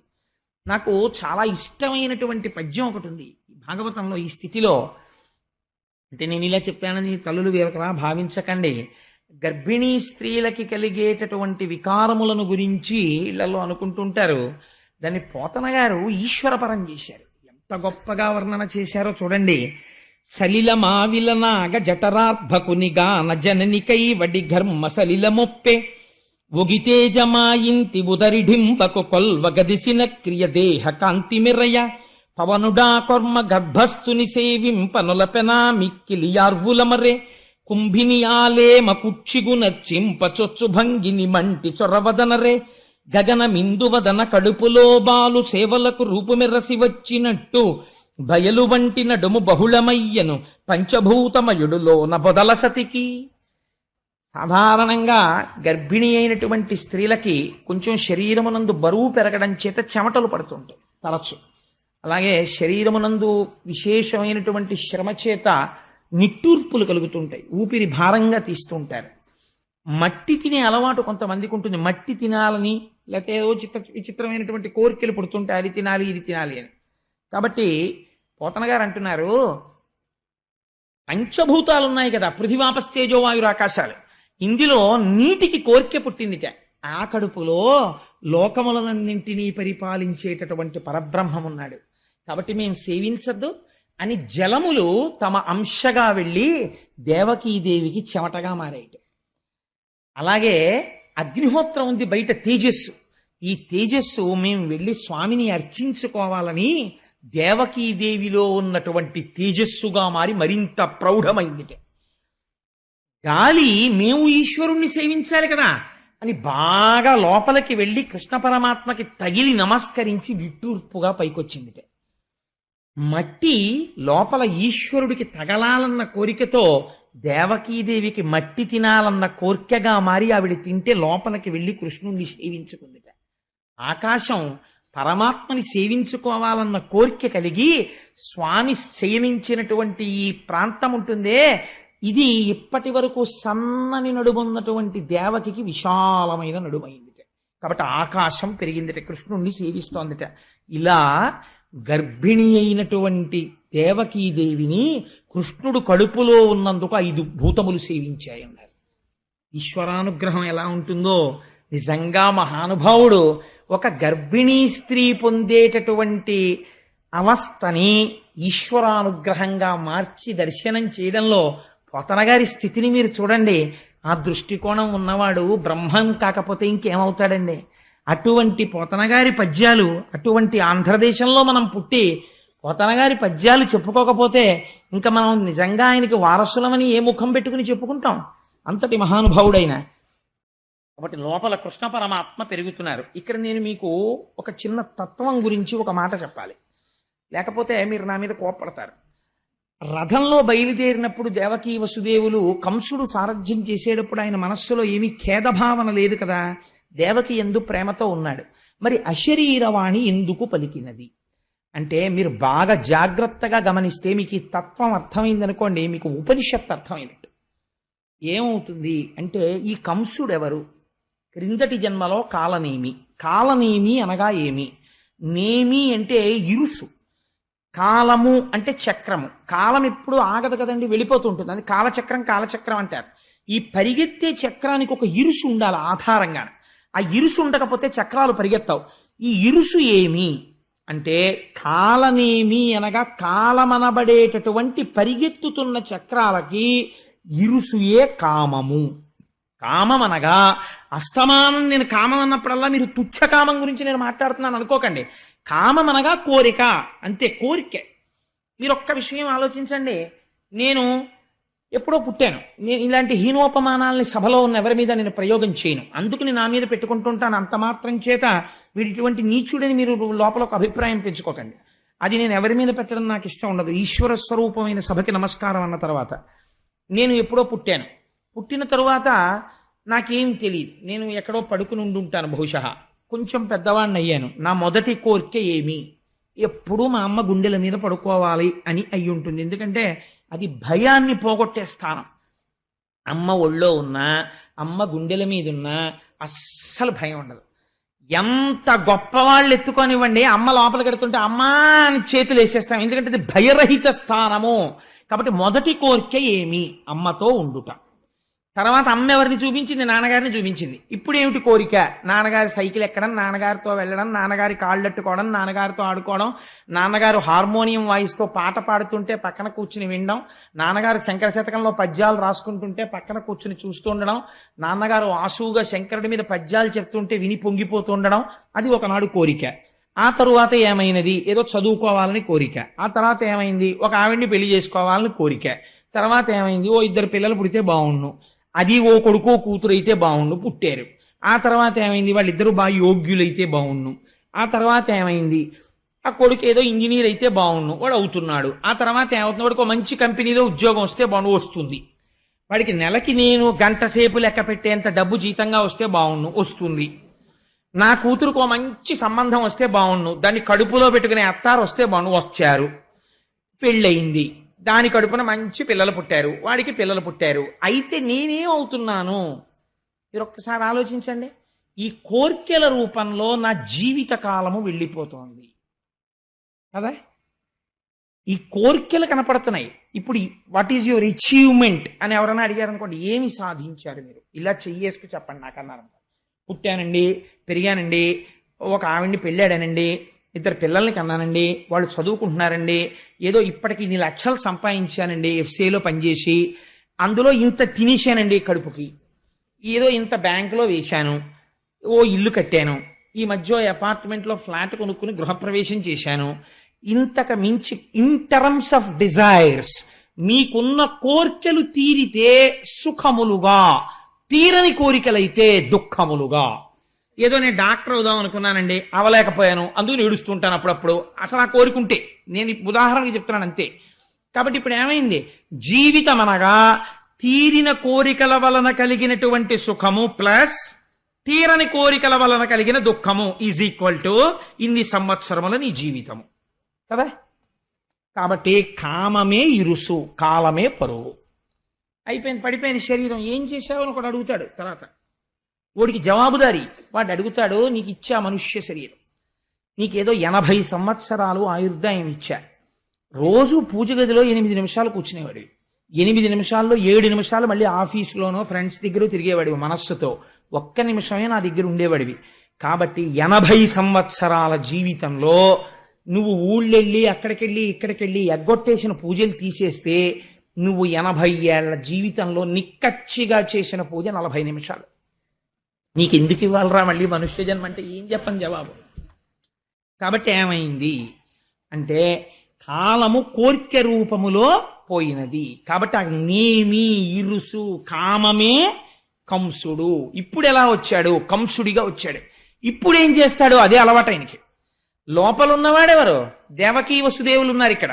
ఎవరా దేవకీ వసుదేవులు? వసుహు కూర్చున్నాడు, దేవుడు ఇక్కడే ఉన్నాడు. నీవారస్సూకవత్తన్వి పీతాభాస్వత్యనూపమా. ఇవాళ మా ఆఫీసులో మా స్నేహితుడు అన్నాడు, ఏమిటా బాబు ఏం చెప్పినా మళ్ళీ ఆఖరణ ఒకసారి ఇలా ఇక్కడే ఉందంటావు, నీతో ఇదో గొడవ అన్నాడు. అలాగా ఇక్కడే వసుదేవుడు కూర్చుని ఉన్నాడు. కూర్చుంటే ఆయన భార్య దేవకి. దేవకి అంటే దివు, దివు అంటే ప్రకాశము. ఆ ప్రకాశము కాంతి కొడుతోంది అన్ని ఇంద్రియాలకి, జ్ఞానము అది తెలుసుకుంటోంది. ఇక్కడే ఉన్న ఆత్మ తెలుసుకోవడము ప్రకాశించడమే దేవకీ వసుదేవులు ఉన్నది. ఇది ఇది ఉంటే నడుపుతున్నవాణ్ణి నేనని వాడు నడుపుతున్నాడు. కోరిక నడుపుతోంది కంసుడు. మనస్సు కామముగా కోరికగా రథాన్ని తిప్పుతోంది. ఈ రథాన్ని, ఈ రథంలో ఉండి ఇది తెలుసుకోవట్లేదు. ఈ రథం కోరికల కోసం తిరుగుతోంది. తిరుగుతుంటే అశరీరవాణి చెప్పింది. ఎవరి అశరీరవాణి? వేదం చెప్పింది.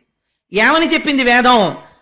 నువ్వు అష్టాంగ యోగంలో 8వ మెట్టుకు చేరిన సమాధి స్థితి యందు నీ స్వస్వరూపము నీకు భాషిస్తుంది. ఇక్కడ ఉన్న ఆత్మ నీకు దర్శనమవుతుంది. అప్పుడు నీ రూపం అది, నువ్వు ఆత్మ. ఇప్పుడు నీకు ఈ ఆత్మ తెలియగానే లంపటం అంతా ఎగిరిపోతుంది. ఈ కంసుడు ఉండడు. అందుకని 8వ గర్భానికి కంసుడు చచ్చిపోతాడని చెప్పింది. వాడు ఉలిక్కి పడ్డాడు. ఈశ్వరుడు మరుగవాలి, తాను ఉండాలనుకుంటాడు. భగవంతుడి వైపుకి నడవనివ్వదు కోరిక. కాబట్టి ఏం చేస్తాడు, శివరాత్రి నాడు ఉదయం 8 అయ్యేటప్పటికి ఇక్కడ చక్కగా గోపూజ చేసుకుని, లోపల మనం అందరం అభిషేకం చేసుకుని, కుంకుమార్చన చేసుకుని, 12 గంటలకు ఇక్కడే పలహారం చేసి ఇంటికి వెళ్ళిపోయి మళ్ళీ సాయంకాలం 6ంటికి వచ్చి 12 వరకు పూజ చేసుకుందామండి అన్నాం అనుకోండి. అబ్బాయి ఎందుకండి బాబు, ఏదో శివరాత్రి ఆదివారం నాడు కలిసి వచ్చింది, ఇంట్లో శివ అనుకుంటే చాలదు ఏంటండి అంటాడు. మిగిలిన టైం ఏం చేస్తావు, టీవీ చూడాలి. అందుకు ఇదంతా 3 మాటలు శివ దేనికోసం అంటే మిగిలింది టీవీ చూడడం కోసం. కాబట్టి ఏమైంది, కంసుడు నడుపుతూ ఉంటాడు. దేవకీ వసుదేవుల్ని గుప్తం చేస్తాడు. వాళ్ళు ఉండడం ఇష్టం ఉండదు, చంపేస్తానంటుంటాడు. ఈ రహస్యం తెలియకూడదు, తెలియనివ్వకో, చంపేస్తాను 8వ గర్భం. నువ్వు అష్టాంగ సిద్ధి సమాధి స్థితి వైపుకి నడవడానికి వీల్లేదు, భగ్నం చేస్తాడు ధ్యానాన్ని. అందుకని చంపుతానంటుంటాడు. ఇదే అశరీరావాణి పలకడం, కంసుని రథాన్ని నడపడం అంటే. కాబట్టి ఇప్పుడు ఏమైంది, అయితే అటువైపుకి వెళ్ళేవాడు వెళ్లకుండా మాంతాడా, ఎన్ని చట్టాలు బిగించినా వెళ్ళిపోతాడు. కాబట్టి ఏమైంది, దేవకీదేవిని కారాగారమునందు ఉంచాడు. ఇప్పుడు బాహ్యంలోనికి రండి. కృష్ణ పరమాత్మ లోపల పెరుగుతున్నారు. దేవకీదేవి ఖైదులో ఉంది. ఈ ఖైదులో ఉన్నటువంటి దేవకీదేవి గర్భంలో కృష్ణుడు ఉన్నాడు. ఇప్పుడు ఈ గర్భంలోకి ఎవరొచ్చి నిలబడ్డారో తెలుసా అండి, 33 కోట్ల మంది దేవతలు చతుర్ముఖ బ్రహ్మగారితో వచ్చారు. వచ్చి దేవకీదేవి కడుపులోకి వెళ్ళి నించున్నారు. ఇది గర్భశుద్ధి అంటే. ఏమి గర్భమా గర్భం, ఏమి అదృష్టమా తల్లిది. ఈ అదృష్టం ఎందుకు పొందిందో ఎదరవిందురు గాని. కాబట్టి ఇప్పుడు ఏం చేశారు, వాళ్ళందరూ స్తోత్రం చేస్తున్నారు. ఈశ్వర నీవు సత్యము, మొదటి మాట చెప్పారు. సత్యం అంటే మారనిది, ఎప్పుడూ ఉండునది. మరి వాళ్ళు నువ్వు కడుపులోకి ఎందుకు వెళ్ళావు, ఇది నీ లీల. నువ్వు కోరుకుంటే అలా కనపడుతుంటావు, ఓ తల్లి కడుపున పుట్టినట్టుంటావు. కానీ యథార్థమునకు మార్పు లేని వాడివి, మార్పు ఉన్నవాడిగా కనపడుతున్నావు. మాకో మార్పులున్నాయి చేసిన కర్మ వల్ల. నీవు మార్పు లేని వాడివి, సత్యమైన వాడివి. మేము నిత్యులము కావాలంటే ఎప్పుడూ ఉండని వాళ్ళమని మాకు భయం. అమ్మో ఉంటామా ఊడిపోతామా, ఉంటామా ఊడిపోతామా అంటుంటాడు అస్తమానమును. అందుకని ఏమిటి భయం, ఉండమని కాదు. ఈ ఆత్మ నేను ఎక్కడికి వెళ్తాను, ఎప్పుడూ ఉంటాను అనే స్థితి రావాలంటే, స్వస్వరూపము భాషించాలంటే నీ అనుగ్రహం ఉండాలి. అలా రాకుండా నువ్వేం చేశావో తెలుసా, ఓ పెద్ద చెట్టు పాతావు. ఆ చెట్టు ఏమిటో తెలుసా, సంసార వృక్షము. ఈ సంసార వృక్షమునకు నీవే ఆలంబనము. నీవు ఉండబట్టి సంసార వృక్షం ఉంది, నువ్వు లేకపోతే వృక్షం ఎక్కడుంది. దీనికి 2 ఫలములు, సుఖము దుఃఖము.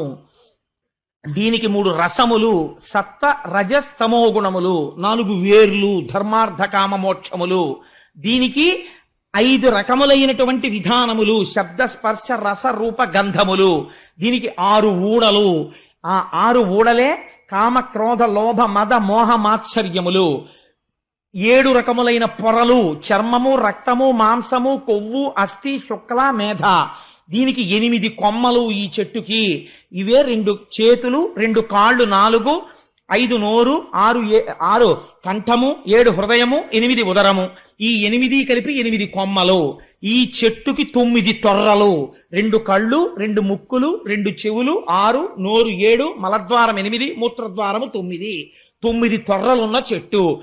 నీ ఆజ్ఞ అయ్యే వరకు ఇందులో 10 వాయువులు, ప్రాణ అపాన వ్యాన ఉదాన సమాన నాగ కూర్మ కృకర ధనంజయ దేవదత్తములు. ఈశ్వర, ఇది నువ్వు సృష్టించిన చెట్టు. దీని యందు లంపటమునందు పడున్నారు ప్రపంచంలో ఉన్న మనుష్యులందరూ. దీని మీద 2 పిట్టలున్నాయి. ఒక పిట్ట ఎప్పుడూ ఏమీ తినకుండా సంతోషంగా ఉంటుంది, ఓ పిట్ట ఎప్పుడూ తిని ఏడుస్తుంటుంది. ఏమిటా పిట్ట అంటే, ఒకటి ఆత్మ.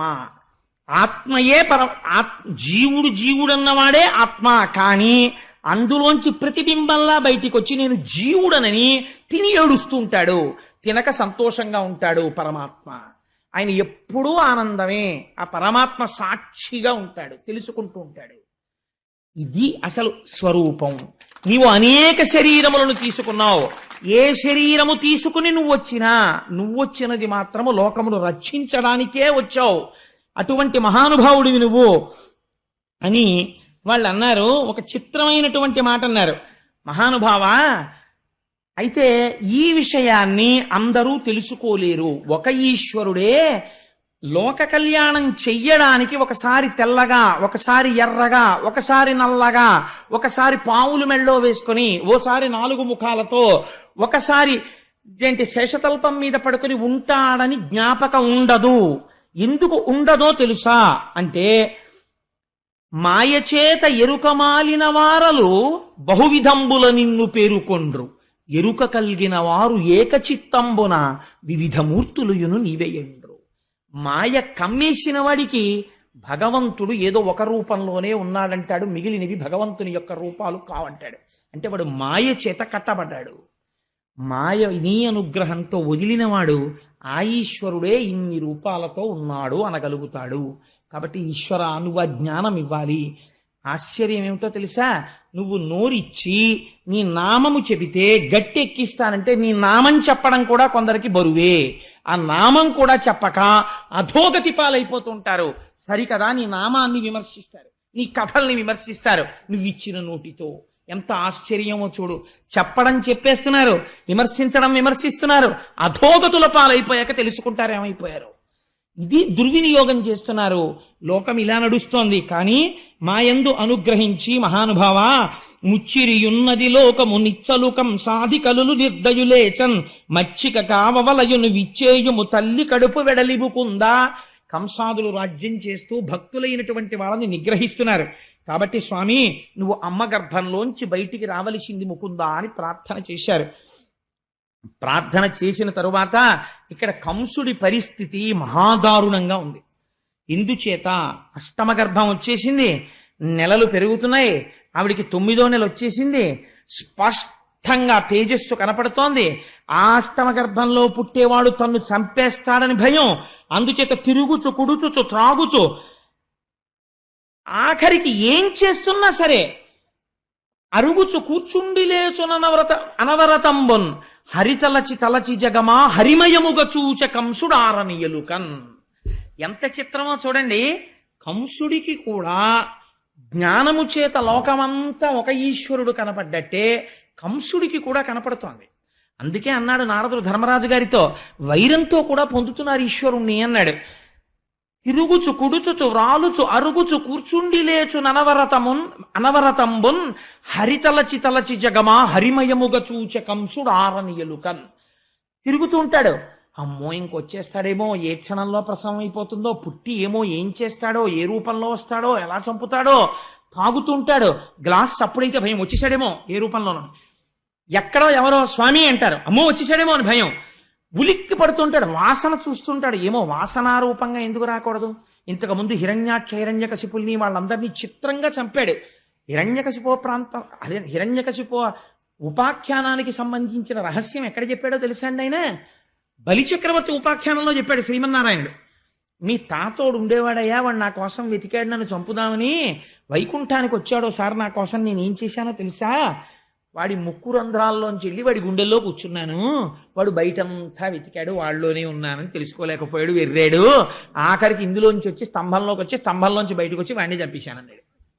అందుకని నీ వాళ్ళేం తక్కువ వాళ్ళు కారులే అన్నాడు బలిచక్రవర్తితో. కాబట్టి ఎక్కడుంటాడు? ఇక్కడే ఉంటాడు ఈశ్వరుడు. అంతర్ముఖ సమారాధ్య బహిర్ముఖ సుదుర్లభ. బయట వెతికితే దొరకదు, లోపలికెడితే దొరుకుతుంది. లోపలికి వెళ్ళడం మనకి తెలియదు, బయట తిరగడం తప్ప. కాబట్టి ఆయన ఏం చేస్తున్నాడు అంటే, ఏది చేస్తున్నా అమ్మో వచ్చేస్తాడు చంపేస్తాడు, వచ్చేస్తాడు చంపేస్తాడు, వచ్చేస్తాడు చంపేస్తాడు, ఇదే బెంగ. కాబట్టి ఇప్పుడు ఏమవుతోంది? ఎవరిని చూసినా శ్రీహరే కనపడుతున్నాడు.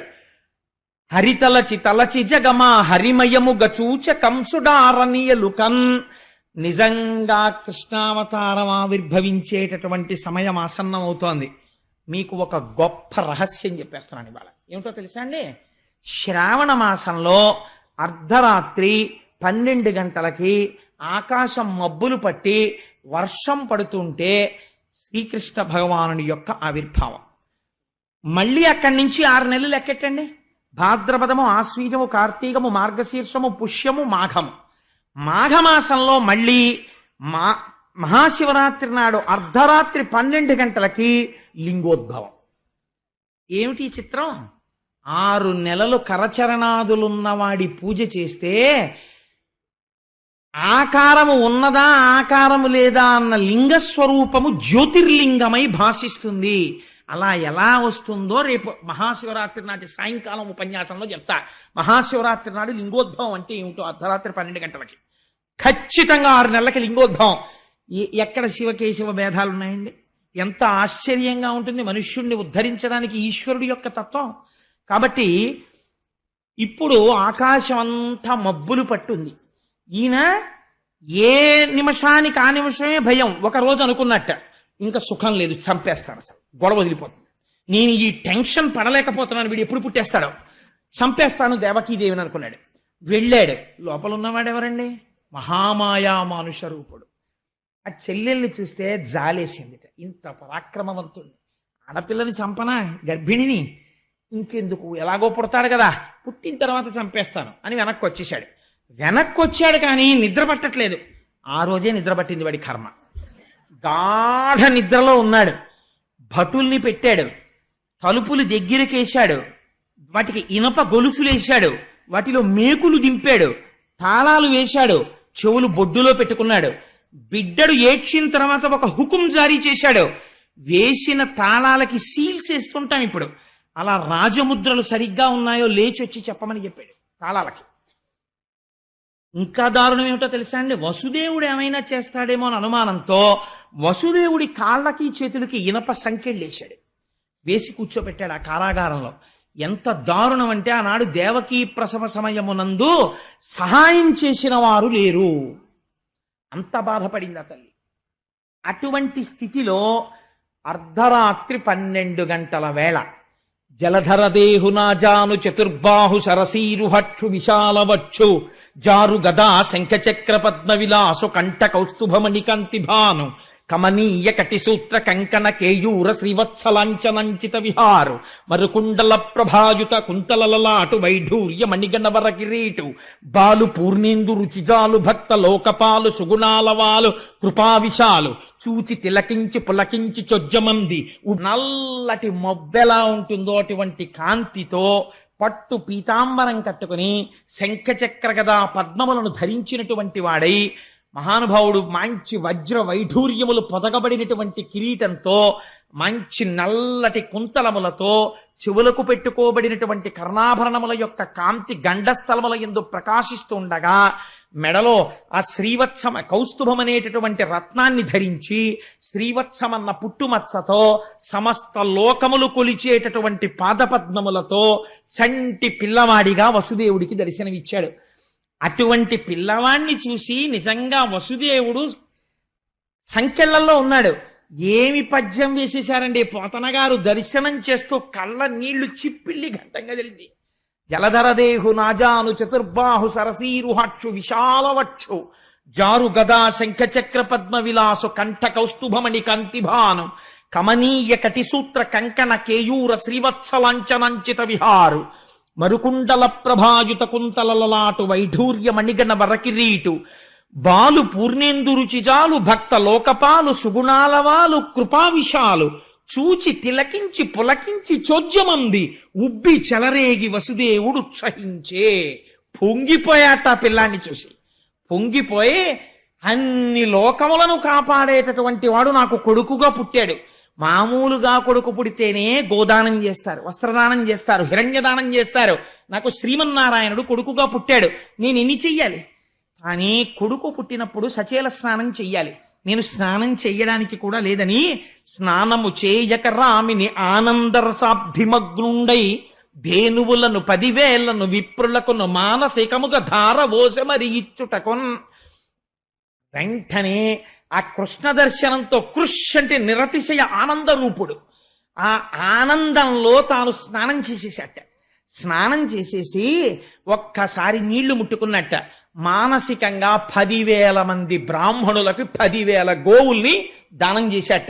నేను కారాగారం నుంచి బయటికి వచ్చిన తరువాత నా మొక్కు తీర్చుకుంటాను అనుకున్నట్ట. అని స్వామిని చూసి ఒక చిత్రమైనటువంటి మాట ఒకటి అంటాడు. ఆ పిల్లవాణ్ణి చూసన్నాడు, ఏ నిన్ను అఖిల దర్శను జ్ఞానానంద స్వరూపు సంతు నపరాధీను ని మాయా దూరుని శూనినిగా కంటి ఇట్టి చొజ్జము కలదే. ఎన్ని బ్రహ్మాండములున్నాయని మనం ఊహించగలమో అన్ని బ్రహ్మాండములలో నిండి నిబిడీకృతమై మాయకి దూరముగా ఉండగలిగి అందరినీ సాధు పురుషుల్ని కాపాడగలిగినటువంటి ఓ దేవదేవోత్తమా, నీవు నా తేజస్సుగా మారి నా భార్య యందు ప్రవేశించి నాకు కొడుకుగా పుట్టి శ్రీమన్నారాయణుడికి వసుదేవుడికి తండ్రి అన్న కీర్తిని నాకు ఇచ్చావా? ఏం ఆశ్చర్యం తండ్రి అని నమస్కరించాడు.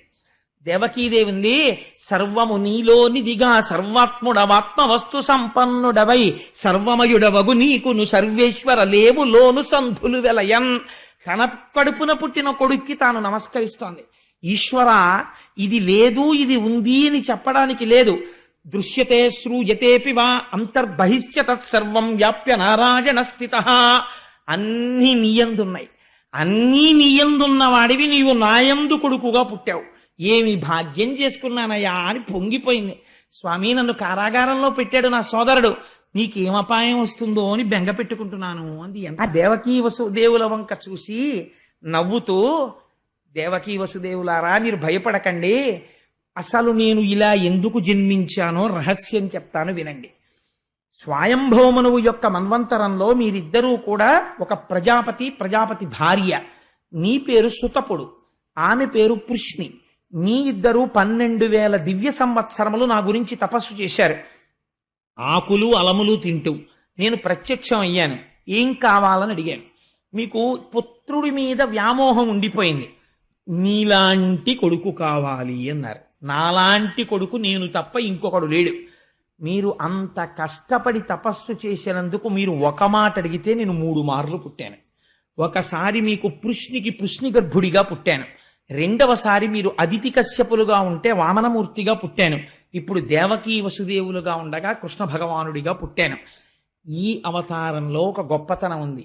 అంతరార్థం తెలిసినా తెలియకపోయినా నా కథ విన్ని నన్ను స్మరిస్తూ నా గురించి చెప్పుకుంటూ మోక్షం పొందేయండి అన్నాడు. ఆనాడు ఆ అమ్మకైనా మనకైనా అదే వరం. ఆయన గురించి చెప్పుకు వింటే చాలు ఆయన వరం ఇస్తాడు. కాబట్టి అటువంటి వాడై అర్ధరాత్రి 12 గంటలకి జన్మించాడు. జన్మిస్తే చిత్రం ఏమిటంటే, ఈ మాటలు చెప్పిన తరువాత ఒక రహస్యం చెప్పాడు. ఇదే సమయమునందు యమునా నదికి ఆవలి ఒడ్డున ఉన్న నందవ్రజంలో నా యొక్క శక్తి స్వరూపమైన యోగమాయాదేవి యశోదాదేవి యొక్క గర్భమునందు జన్మించింది ఆడపిల్లగా. నువ్వు బయలుదేరి, ఇది ద్యోతకమైంది మనస్సులో, బాహ్యమునందు చెప్పలేదు, నువ్వు నన్ను పట్టుకుని తీసుకువెళ్ళి ఆ యశోదాదేవి పక్కన పడుకోపెట్టి మళ్ళీ అక్కడ నుంచి ఆడపిల్లని తెచ్చి దేవకి పక్కన పడుకోపెట్టు అని. వెంటనే వసుదేవుడి చేతికి ఉన్నటువంటి కాళ్ళకి ఉన్నటువంటి సంకెళ్ళు ఊడిపోయి ఈ పిల్లవాణ్ణి తీసి గుండెల మీద పెట్టుకున్నాడు. చాలా మంది తల మీద పెట్టుకున్నాడు అంటారు. పోతన గారి భాగవతంలో గుండెల మీద పెట్టుకున్నాడు అనే ఉంది వచనంలో. గుండెల మీద పెట్టుకుని ద్వారం దగ్గరికి వెళ్ళాడు.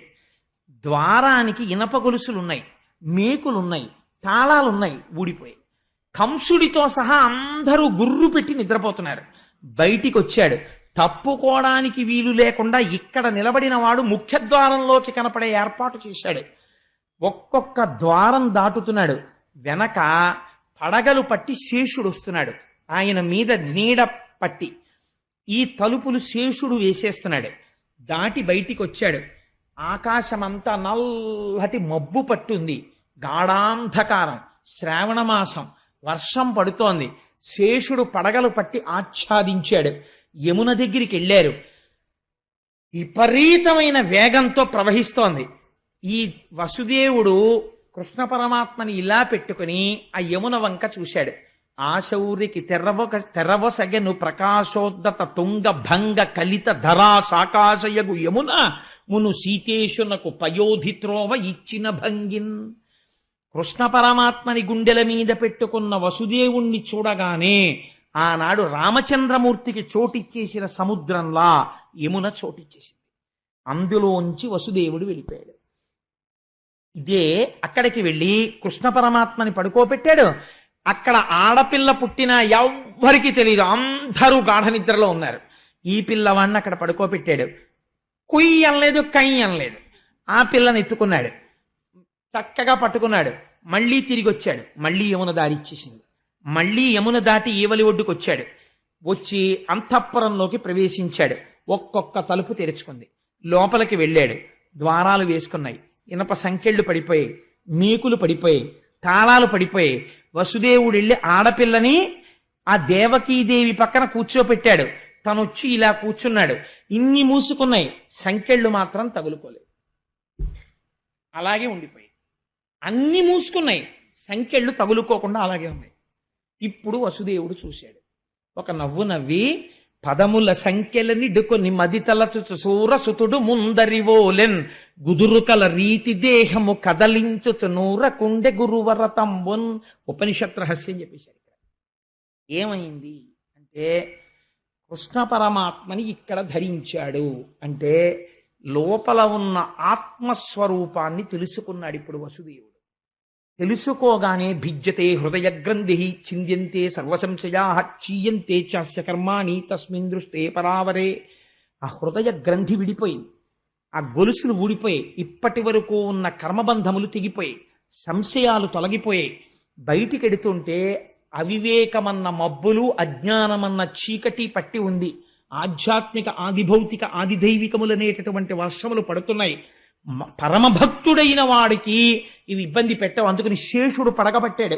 జ్ఞానము కలగడానికి ముందు విశేషమైన భక్తి కలుగుతుంది. రమణ మహర్షికి ఆత్మతత్వం తెలియడానికి ముందు పెరియ పురాణం చదివి అపారమైన భక్తి అరుణాచలం మీద కలిగినట్టు. ఇప్పుడు బయలుదేరాడు. యమున దారిచ్చింది. యమున దారివ్వడం అంటే ఏమిటో తెలుసా అండి? సూర్యుడికి ఒక కొడుకు, ఒక కూతురు.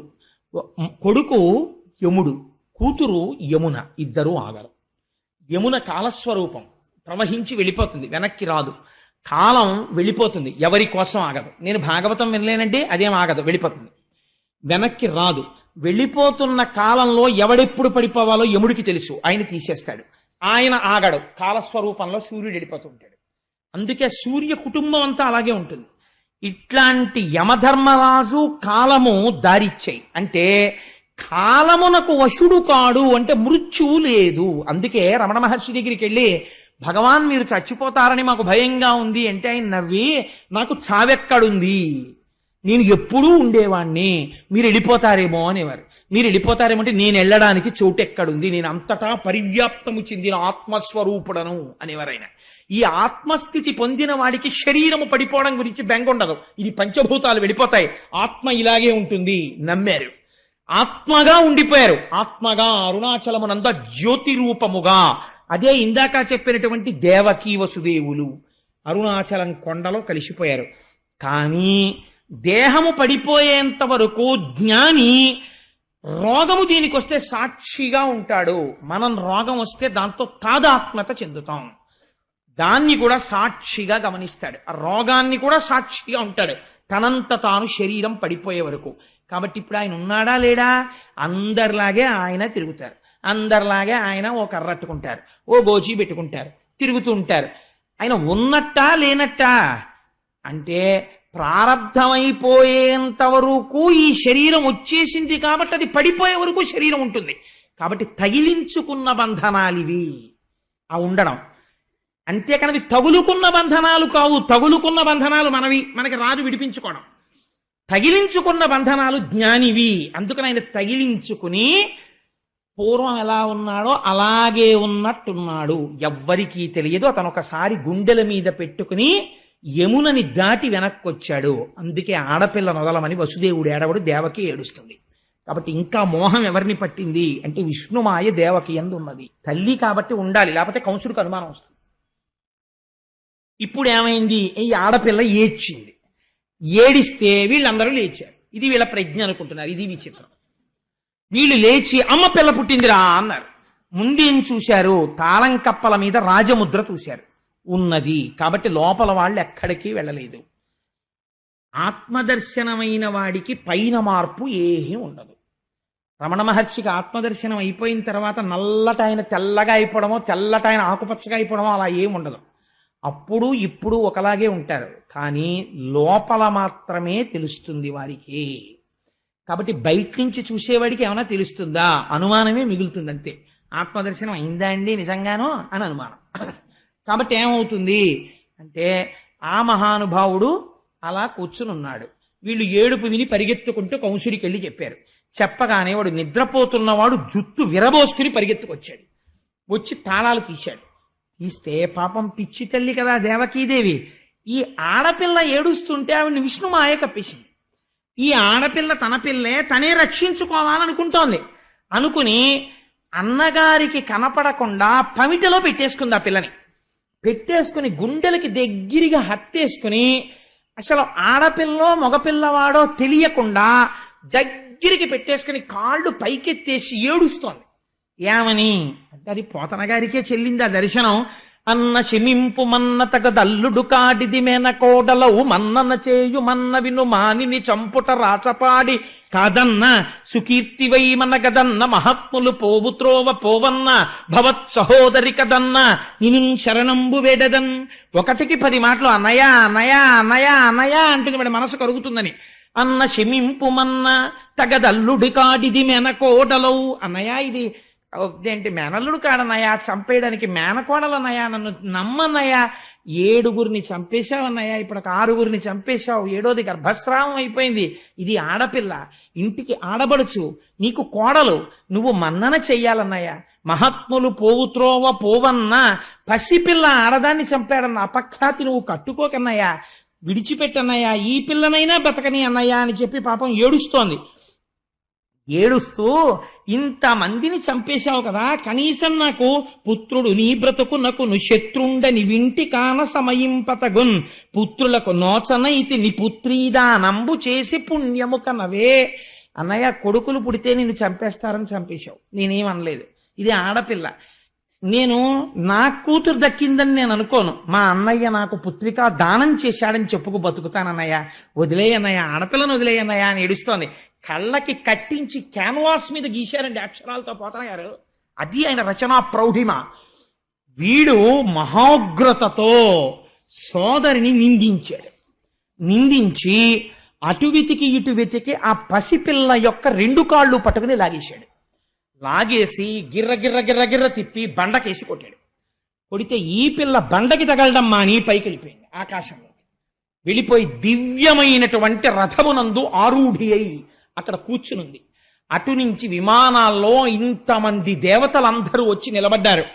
శ్రీమన్నారాయణుడు వరం ఇచ్చాడు, నిన్ను 14 నామాలతో పిలుస్తారు. దుర్గా, భద్రకాళి, విజయ, వైష్ణవి, కుముద, చండిక, కృష్ణ, మాధవి, కన్యక, మాయ, నారాయణి, ఈశాన, శారద, అంబిక.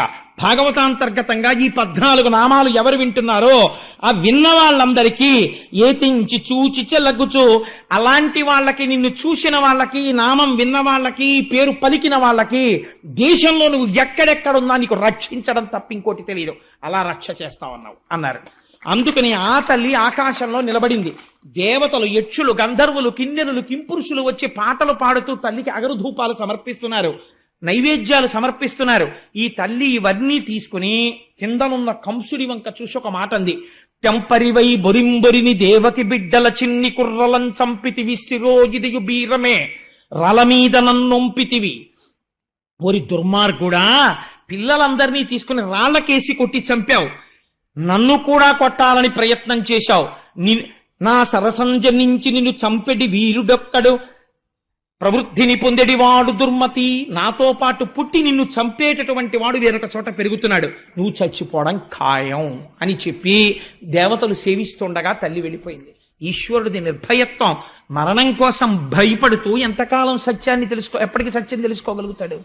కాబట్టి ఆ తల్లి వెళ్ళిపోయింది. వెంటనే కంసుడిలో ఉన్న గమ్మత్తు చూడండి. ఆయన పరిగెత్తుకుంటూ దేవకీ వసుదేవుల దగ్గరికి వచ్చాడు. వచ్చి, చూశావా బావా ఆశ్చర్యం, నువ్వేమంటావు? రేపొద్దున్న నీ 6 పిల్లల్ని నేను చంపేశానంటావు. నేనా చంపినవాణ్ణి? ఆ రోజు నువ్వు చెప్పావే, ఎవరి కర్మ వారికి తీసుకొస్తా. ఆ 6 పిల్లల కర్మ ఉంది. నా దురదృష్టం ఏమిటంటే వాళ్ళ మరణానికి నేను హేతు అయ్యాను. నిజంగా నేను చంపగలిగిన వాడిని అయితే బావా, నేను ఇలా గిర్రని తిప్పి కొట్టినప్పుడు ఈ ఆడపిల్లని చంపాలి కదా, మరి ఈ పిల్ల చూడు ఎగిరిపోయింది. పైగా నన్ను చంపేవాడు ఎక్కడో పుట్టేట. అనవసరంగా నేను మిమ్మల్ని వేధించాను బావా, ఏమనుకోకే, నన్ను క్షమించే అంటున్నాడు. కానీ మనసులో అనుమానమే. తొట్టుపడుతూ వాళ్ళిద్దరికీ నమస్కారం చేసి తాళం తీసి బావా మీరు మీ ఇంటికి వెళ్ళిపోయి సంతోషంగా ఉండండి అన్నాడు. అని చెప్పి పంపించేశాడు వాళ్ళని. పంపించేస్తే అవతల నందవ్రజంలో ఒక ఆశ్చర్యకరమైనటువంటి సంఘటన జరిగింది. ఆయన మహానుభావుడు కృష్ణ పరమాత్మ అక్కడ ఆవిర్భవించి ఉన్నారు. అక్కడ నందవ్రజంలో ఉన్న వాళ్ళందరికీ తెలివొచ్చింది. ఒక్కసారి తెలివొచ్చి వాళ్ళు లేచి చూశారు. చూసి ఏమిట్రా పిల్లాడు పుట్టాడు అనుకున్నారు. ఆ పిల్లవాడేమీ ఏడవలేదు. కానీ పొంగిపోయింది యశోద. ఎంత అదృష్టం, ఇన్నాళ్ళకి నాకు కొడుకు పుట్టాడు అనుకుంది. ఈ వార్త నందవ్రజంలో ఉన్న వాళ్ళందరూ ఈ పరమసాత్వికులై ప్రేమమూర్తులై ఉంటారు. మధురలో ఉన్న వాళ్ళు కృష్ణుడు వచ్చేంత వరకు రాజసగుణంతో ఉంటారు. మధురంగా తిప్పుతుంది మనస్సు. అందుకని మధురకి కంసుడు నాయకత్వం ఉన్నంతసేపు ఆ మధుర మనమెవ్వరం వెళ్ళి నిలబడే మధురగా ఉండదు. నందవ్రజం భగవద్భక్తులతో నిండి ఉంటుంది, గోవులతోటిని. అందుకని అక్కడ ఉన్న వాళ్ళకి అమాయకత్వం ఏమీ తెలియదు. వాళ్ళు పొంగిపోయారు. ఏమని? ఏమి నోమ ఫలమో ఇంత ప్రొద్దొక వార్త వింటిమ బలలా రవీనులరా మన యశోద చిన్ని మగవాని కననట చూచివత్తమమ్మ సుధతులార చక్కనివాడు చిక్కినాడు నల్లనివాడు దక్కినాడు ఏ పూర్వ పుణ్యమో ఏ నోము ఫలమో అంటారు వాళ్ళు. ఈ గోపకాంతలకి సంతోషం. ఇన్నాళ్ళకి మళ్ళీ మనం విన్నాం, ఎప్పటి నుంచో కొడుకుల్లేరని బెంగ పెట్టుకుంది యశోద. ఇన్నాళ్ళకి కొడుకు పుట్టాడు. ఎటువంటి కొడుకు?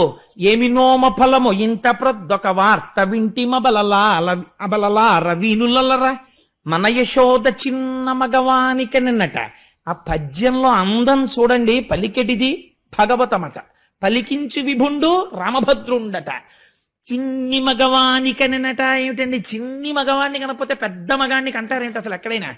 అంటే వాళ్ళకి అసలు తలగడుక్కుంటే కాళ్ళు కడుక్కోవడం, కాళ్ళు కడుక్కుంటే తలగడుక్కోవడం తెలియదు వాళ్ళకి.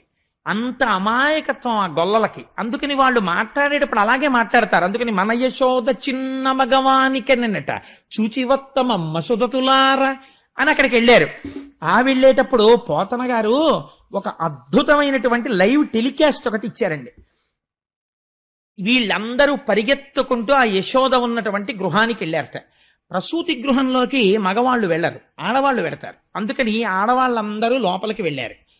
ఎంత తొందరతో వెళ్ళారంటేట మనం తొందరగా వెళ్ళి చూడాలి, కొడుకు పుట్టేట యశోదకి అని పరుగున వెళ్ళిపోయారట. వెళ్ళిపోయి వేడుకతోడ క్రొమ్మడులు వీడ కుచోపరిహార రేఖలల్లాడ కపోల పాలికల హాటక పత్ర రుచుల్ వినోదనంబాడ పటాంచలంబుల సియాడగ చేరి యశోద ఇంటికిన్ జేడియలేగి చూచి రొగ జిష్ణుని విష్ణుని చిన్ని కృష్ణుని.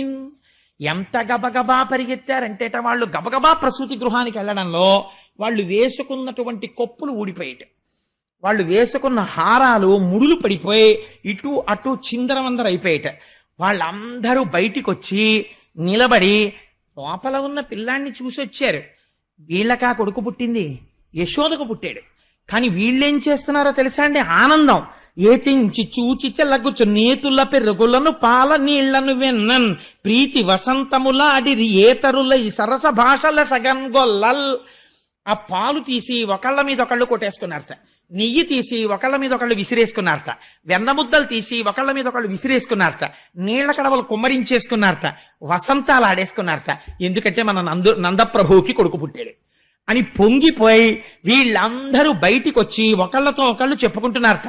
భయ్యంత బాగున్నాడే పిల్లాడు, యశోద పక్కన పడుకున్నప్పుడు చూశాను నేను, బుజ్జి బుజ్జి పాదాలు, ఇంతంత పాదాలు, నల్ల మేఘం ఎలా ఉంటుందో అలాంటి రూపంతో ఉన్నాడు, అరికాళ్ళు ఎర్రగా ఉన్నాయి, పువ్వులు పొట్లం కట్టినట్టుగా ఉన్నాయి, ఇంటి వేళ్ళు చిన్ని వేళ్ళు, ఆ చిన్ని వేళ్ళు ఇలా ముట్టుకుంటూ ఉంటే ఆ బొట్టన వేళ్ళు, దాని మీద మళ్ళీ ఇంత తెల్లటి గోళ్ళు, పక్కన ఇంత చిన్న పిక్క, ఇంత కాలు, ఆ కాలు ముట్టుకుంటే మెత్తగా ముసలి వాళ్ళ మోకాళ్ళలాగా ముడతలు పడి మోకాళ్ళు, ఇంతంత తొడలు, వాటి మీద ఇలా 3 గీతలు, ఆ తొడ ఇలా అంటే మెత్తటి తొడ, సన్నటి నడుము, బుజ్జి బొజ్జ, మనం పెట్టుకున్న వెన్న ముద్దలా ఇలా ముట్టుకుంటుంటే ఎంత మెత్తగా ఉంది ఆ బొజ్జ. యశోద పాలు తాగి బుజ్జి ఇంటి చిన్ని నాభి, ఆ నాభిలోంచి అమ్మ కడుపులో ఉండగా అన్నమంతా తిన్నాడు. అంత చిన్న పిల్లాడికి వక్షస్థలం ఏమిటో విశాలంగా ఉంది, చక్కటి కంఠం, దాని మీద 3 గీతలు, బుజ్జి గడ్డం, ఎర్రటి పెదవులు, బోసి నవ్వు, చిన్ని ముక్కు, చిన్ని చిన్ని కన్నాలు, తామర రేకుల్లాంటి కళ్ళు, యశోద కళ్ళే పోలికొచ్చేసాయి. ఆ చక్కటి నుదురు, గిరజాల గిరజాల జుత్తు నందప్రభులాగా, ఆ చేతులు ఎర్రటి అరిచేతులు, ఆ చేతులు చూసేటప్పటికే ఏదో సంతోషం. నిజంగా పిల్లాన్ని ముట్టుకుంటుంటే ఎప్పుడు ఎత్తుకుంటామా, ఎప్పుడు పెరుగుతాడా, ఎప్పుడు మనతో ఆడుకుంటాడా అని పొంగొచ్చేస్తోంది. అయ్యేమి వీపో నూగుతోటి అని వాళ్ళందరూ పొంగిపోయి చెప్పుకొని వసంతాలు ఆడేసుకుని పరవశించిపోతున్నారట. ఈ నందప్రభు పొంగిపోతున్నాడు బయటకు వచ్చి, ఓహో నాకు కదా ఇలాంటి కొడుకు పుట్టాడు, ఆడవాళ్ళందరూ ఎంత గొప్పగా చెప్పుకుంటున్నారో అని సంతోషపడిపోయి. మానసిక దర్శనం అంటే అంతేనండి, బాలకృష్ణ దర్శనం కాదా? యశోద యొక్క పురిటి మంచం మీద పడుకున్న వాణ్ణి ప్రసూతి గృహానికి వెళ్ళిన స్త్రీలు ఎలాంటి కళ్ళతో చూశారో నేను అలాంటి కళ్ళతో చూడగలను పోతన గారిని ఎదురు పెట్టుకుంటే. కాబట్టి అలా దర్శనం చేసి వాళ్ళు పొంగిపోయారు. పొంగిపోతే నందుడు బ్రాహ్మణుల్ని పిలిపించాడు, గోవులు దానం ఇచ్చాడు, గొప్ప గొప్ప మేలిమి వస్త్రాలు దానం ఇచ్చాడు. ఈ పిల్లవాడి జాతకర్మ ఒక్కసారి జాతకం చూడండి ఎలా ఉంటాడు అన్నాడు. ఈ ఆభీర కుమారుడు వీరుండై శ్రీయుతుడై వీర వైరి జేతయునై దీర్ఘాయుష్మంతుండగునని పాయక దీవించినప్పుడు బ్రాహ్మణ జనముల్. ఆ పిల్లవాడి జాతకం చూసి ఆ ఏం పిల్లాడయానందుడా అని కడుపు నిండిపోయిందయా. నిజంగా లేక లేక పుట్టినందుకు ఈ పిల్లవాడు ఈ ఆభీర కుమారుడు శ్రీయుతుడై, అసలు లక్ష్మి వీడిదేనయ్యా, అంత ఐశ్వర్యం అనుకో. శ్రీయుతుడై వీరవైరి జోతయునై ఎటువంటి వీరుల్ని ఓడిస్తాడు. దీర్ఘాయుష్మంతుండగునని గొప్ప దీర్ఘాయుర్ధాయాన్ని పొందుతాడు. పాయక దీవించినప్పుడు బ్రాహ్మణ జనముల్, ఆ బ్రాహ్మణులందరూ ఆశీర్వచనం చేశారు. దుందుభులు మొరసే గాయక సందోహము పాడే సూత సముదాయముతో వందిజనులు కీర్తించిరి క్రందుగవీతించ భద్రకాహలరవముల్. నందుడి యొక్క కోటలోంచి దుందుభులు మోగేట. ఆ లోపల ఉన్న పిల్లవాడు క్షేమమే భద్రమే అని తెలియడం కోసం అని చెప్పి లోపల నుంచి పెద్ద పెద్ద ఢమరుకలు మోగించారట. బయటంతా బ్రాహ్మణులు గొల్లపడుచులు అందరూ నిలబడిపోయి వసంతాలు ఆడుకుంటున్నారు. వీళ్ళందరూ ఇంత ఆడుకుంటుంటే అసలు సంతోషం అంతా ఎవరిదోట తెలుసా అండి? క్రేళ్ళురికె మసలిలే గల్లు మల్లడిగుని రంకెలిడియమద వృషభంబుల్ పెళ్ళున ముదుగుల పొదుగుల చల్లించన్ పాలు బాలు సంభవ వేళన్. చిన్ని చిన్ని దూడలు. ఆ కృష్ణుడు మేము ఒక్కసారే పుట్టాం, మేము 2 రోజుల ముందు పెట్టాం, మేము కృష్ణుడి కన్నా పెద్ద. మా అదృష్టం ఏమిటో తెలుసా? రేపటి నుంచి మేము పరిగెడుతుంటాం. మేము పరిగెడుతుంటే వెనకాతల కొమ్ము బూర పట్టుకుని మహర్షులు దర్శనం చెయ్యనటువంటి పాదపద్మములు ఉన్నటువంటి మహాపురుషుడు ఆయన మా వెనకాల పరిగెడుతుంటాడు. ట్రర్ అంటుంటాడు, ఆపుతుంటాడు. ఆయన బూర ఊతాడు, ఆయన వేణువు ఊతాడు. మేమందరం వచ్చి ఆయన చుట్టూ నించుంటాం. ఆయన మా వీపుల మీద తన చెయ్యి వేసి సేద తీరుస్తాడు. ఆయన మా పాలు పితుకుతాడు. మేము పరిగెడుతుంటే మా డెక్కల నుంచి గోధూళి రీగుతుంది. ఆయన చెమట పట్ట ఆయన ఒళ్ళంతా మా కాళ్ళ మట్టి అంటుకుంటుంది. ఆయన ఆవులతో ఆడుకుంటాడు, మేము ఆయనతో ఆడుకుంటాం. మాకు గడ్డి పెడతాడు. మా అంత అదృష్టవంతులు ఎవరు ఈ బ్రహ్మాండంలో ఎవరున్నారు అని క్రేళ్ళురికే మసలిలే ఎగలో. అసలే ఆవు దూడకు అలరెక్కువ, 4 కాళ్ళు ఎత్తి ఎగురుతుంటుంది అది. అలా ఎగిరిగిరి ఆడుతున్నట్టు దూడలన్నీ అక్కడ నందవ్రజంలో. మల్లడిగొని రంకెలిదియ మరద వృషభంబుల్. ఆబోతులకి ఎద్దులకి ఆనందం వచ్చేసిందిట. ఇంకా రేపటి నుంచి చూడండి మాకు గడ్డి పెట్టి కుడితి పెట్టి మా గంగడోలు చిన్ని కృష్ణయ్య వచ్చి పట్టు పంచ కట్టుకుని వేణు ఇలా దోపుకుని కొమ్ముబూర ఇలా సంకలో పెట్టుకుని మాకు కుడితి పెట్టి తాగండి అని మా గంగడోలు ఇలా రాస్తుంటే మేము గుటకలేస్తుంటే లక్ష్మీదేవి మీద పడినప్పుడు పొంగిపోయే చెయ్య ఏదుందో ఆ నూత్న మర్యాదంచెందు కరంబు మా కంఠాన్ని రాస్తుంది, మా వీపు నిమురుతుంది, మా డొక్కల్ని గడ్డితో తుడుస్తుంది. మేమెంత అదృష్టవంతులం. మాకు బండి పైకెత్తి మా మెడ మీద ఆయన కాడి పెడతాడు, మమ్మల్ని తోలుతాడు. ఆయన తోలుతుంటే మేము నడుస్తుంటాం, ఆయన్ని మేము వహిస్తాం. మా బళ్ళు ఎక్కుతాడు, మాతో తిరుగుతాడు, రోజంతా మాతో గడుపుతాడు. రాత్రి తెచ్చి మమ్మల్ని కట్టుకొయ్యలకి కడతాడు. ఆ కృష్ణుడు ఇలా వెనక్కి తిరిగి మాకు గడ్డేస్తుంటే సంతోషంతో మేము అని నాకేస్తాం. మీరు నాగలరా కృష్ణుడు అలాగా? మాకుందో అదృష్టం అని మల్లడిగొని రంకెలియ మద వృషభంబుల్. ఆ పెద్ద పెద్ద ఎద్దులు ఆకాశం వంక చూసి అంబా అని పెద్ద అరుపులు అరిచాయిట. ఆవులు అన్నాయిట, ఏం పెద్ద మీ ఇద్దరికేనేంటి గొప్ప, పుట్టిన పిల్లాడు ఎన్ని పాలు కావాలంటే అన్ని పాలు దొరికేటట్టుగా మేం చూడండి ఎలా ఇస్తామో ఇవాళ నుంచి పాలని, పెళ్ళున్న మొదుగుల్ల పొద్దుగుల్ల చల్లించన్ పాలు బాలు సంభవ వేళన్, షేరు పాలిచ్చావు 2 షేర్ల పాలు ఇచ్చేసిందిట. అన్ని పాలు ఆవులు ఇచ్చేసాయిట. ఇంత పొంగిపోతున్నారట అందరూను. ఆ పిల్లాన్ని తీసుకెళ్లి పడుకోపెట్టి, ఇప్పుడు అక్కడ ఉన్నటువంటి గోపకాంతలందరూ ఇవన్నీ చేస్తుంటే కొంతమంది ఉన్నారు, వాళ్ళందరూ గోపాలకులు. వాళ్ళకి కొంచెం జాబ్ ఉంటుంది, నందప్రభువు దగ్గరికి వెళ్ళి కంగ్రాచ్యులేషన్స్ చెప్పాలి మీకు కొడుకు పుట్టేటని. కానీ వెళ్ళేటప్పుడు వాళ్ళు మామూలుగా వెళ్లరు. అందుకని కంచుకములు తలకట్లును కాంచన భూషాంబరములు మెరయగా గోపకు లేతించిరి మంచి పదార్థములు కొనుచు మధవు చూడన్. ఆ వెళ్ళినప్పుడు కంగ్రాట్స్ చెప్పి స్వీట్స్ పట్టుకొచ్చేవాడు, కానుకలు పట్టుకొచ్చేవాడు, పళ్ళు పట్టుకొచ్చేవాడు ఒకడు. కంచుకములు తలకట్లను ప్రభు ఇంటికి వెళ్తున్నారు కదా మరి, అందుకని మంచి డాబుగా తలకాయలకి మంచి పాగాలు చుట్టారట, మంచి కంచుకాలు వేసుకున్నారట, మంచి మంచి ఆభరణాలు వేసుకున్నారట, ఉన్న వాటిల్లో పెద్దంచు పట్టుపంచెలు కట్టుకున్నారట. కట్టుకుని వీళ్ళందరూ కలిసి బయలుదేరి నందప్రభువు దగ్గరికి వెళ్ళారట. నందవ్రజం అంతా అక్కడే ఉంది. ఎంత సంతోషమో చూడండి వాళ్ళది. ఇంతలోకి కొడుకు పుట్టాడని ఆనందం. అన్నిటికన్నా చాలా చేతకాని విషయం ఏమిటో తెలుసా అండి? అమెరికాలో ఉన్న అమ్మని పిలిపించుకుంటారు. ఎందుకు? పుట్టిన పిల్లాడికి నీళ్లు వేయడానికి ముందు అసలు నీళ్లు వేయడమే రాదు, అమ్మకే వచ్చది. అందుకని ఇప్పుడు నందవ్రజంలో కృష్ణ పరమాత్మకి నీళ్లు పొయ్యాలి. ఎవరు పోస్తారు? అందరికన్నా ముసలి వాళ్ళు, కడుపు చల ఉన్న వాళ్ళు. చిత్రం ఏమిటో తెలుసా అండి? గొప్ప కానుక వాళ్లే ఇస్తారు. ఎంత కోటీశ్వరుడు అవనివ్వండి, మనవడు పుట్టాడు అనుకోండి, అమ్మా ఆ వెనక సందు ఆ ముందు సందులో ఫలానా తల్లుంది, 16 మంది పిల్లలు పుట్టారు ఆవిడికి. ఆవిడికి గర్భశోకం తెలియదు. 16 మంది పెద్ద పెద్ద స్థితుల్లో ఉన్నారు. 16 మందిని పెంచి పెద్ద చేసి వాళ్ళందరూ మహాపండితులై ఉంటే చక్కగా సంసారాలు చేసుకుంటే 3 తరాలు చూసింది. ఎన్ని పురుళ్ళు పోసిందో. ఆవిడ కట్టి విప్పిన బట్టోటి పట్టండి అని పంపిస్తారు. ఆయన కోటీశ్వరుడు అయినా సరే ఆవిడ కట్టి వదిలేసిన ఓ చింకి చీర ఆవిడ ఇస్తుంది. ఇస్తే ఆ చీర తెచ్చి ముందు పిల్లాడి కింద వేస్తారు. ఎందుకని? అది రక్ష. ఆ కడుపు చలవ తగులుతుంది పిల్లాడికని. అలా వాళ్ళని పిలిచి పెద్దవాళ్ళని, అమ్మ మీరు నీళ్లు పోయండి అమ్మాయి పిల్లాడికి అన్నారు. అదో గమ్మత్తు. ఆ నీళ్లు పోయడం అంటే మాటలు కాదు, దానికి చాలా అనుభవం ఉండాలి. అందులో మనవడికి నీళ్లు వస్తుంటే ఎంత టీవీ ఎంత దర్పం ఉన్న తాతగారైనా ఓసారి ఇల్లు చూసి పొంగిపోతాడు. ఆ ఆడవాళ్ళు కాళ్ళు జాపుకుని, అంటే నేను కృష్ణ పరమాత్మని చూసి పొంగిపోతున్నాను అందుకు చెప్తున్నాను, ఆ తొడల మీద పడుకోబెట్టుకుని ఆ నీళ్లు వాళ్ళు ఉక్కిరి బిక్కిరి అయిపోకుండా ఇలా చెయ్యడ్డు పెట్టి తలమించి నీళ్లు పోస్తుంటే ఈ కింద నీళ్లు తగలకుండా ఉంటే వాడు గుటుక్కుని మింగేస్తాడేమో అని అమ్మకి భయం. అమ్మ మెల్లిగా పోయివే, అమ్మ మెల్లిగా పోయివే అంటుంటుంది ఈ పిల్ల. అబ్బా తెలుసులేవే నీకు నేనే నీళ్లు పోసాను అంటుంటుంది అమ్మ. అలా నీళ్లు పోస్తుంటే ఆ పిల్లాడికి జాగ్రత్తగా పుసులు తీసేసి నాయనమ్మో అమ్మమ్మో తిరిపెట్టి ఆ చెవులో ఇలా ఇలా తిప్పి తడి కూడా తీసేసి వాడికి ఒంటి నిండా సాంబ్రాన్ని వేసేసి తెచ్చి ఉయ్యాల్లో పడుకోబెట్టేస్తే ఇంతోటి నీళ్లు స్నానం చేసినందుకు అలసిపోయి వాడు అలా పడుకుంటాడు. పడుకుంటే అప్పుడు తండ్రి వచ్చి చూసుకుని నా కొడుకని పొంగిపోతాడు. అలా కృష్ణ పరమాత్మకు కూడా నీళ్లు పోయడానికి ఆడవాళ్ళని తీసుకొచ్చారట, పెద్దవాళ్ళని తీసుకొస్తే ఆయన అంటారు, పాపనికి నూనె తల ఎంటి పసుపు రాసి బోరు కాడించి హరి రక్ష పొమ్మటంచు జలములొక కొన్ని చుట్టి రాచల్లి దీవించి పాడిర ఈ విధలెల్ల.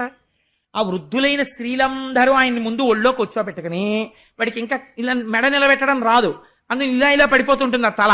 జాగ్రత్తగా ఇలా గడ్డం కింద చెయ్యి పెట్టి గుండెల మీద పెట్టుకుని ఆ పిల్లాన్ని అలా పట్టుకోవడం వాళ్ళకే వస్తుంది, మనకి రాదు, మగవాళ్ళకి. కూర్చోపెట్టుకుని వాడికి బాలునికి నూనె తల ఎంటి పసుపు రాసి ఒళ్ళంతా నూనె రాసి, రేపొద్దున్న చర్మం అంతా చలికాలం వస్తే చర్మం అంతా ఎండిపోయినట్టు అయిపోతుంది, పిల్లాడికి నూనె బాగా రాయాలి అని చెప్పి ఒళ్ళంతా నూనె రాసేసి సూక్ష్మక్రిములు పట్టకుండా చర్మం పాడవకుండా పసుపు రాసేసి బోరు కాడించి వాడికి పైనుంచి నీళ్లు పోసి హరిరక్ష పొమ్మటంచు. ఎవడికి హరిరక్ష? హరికి.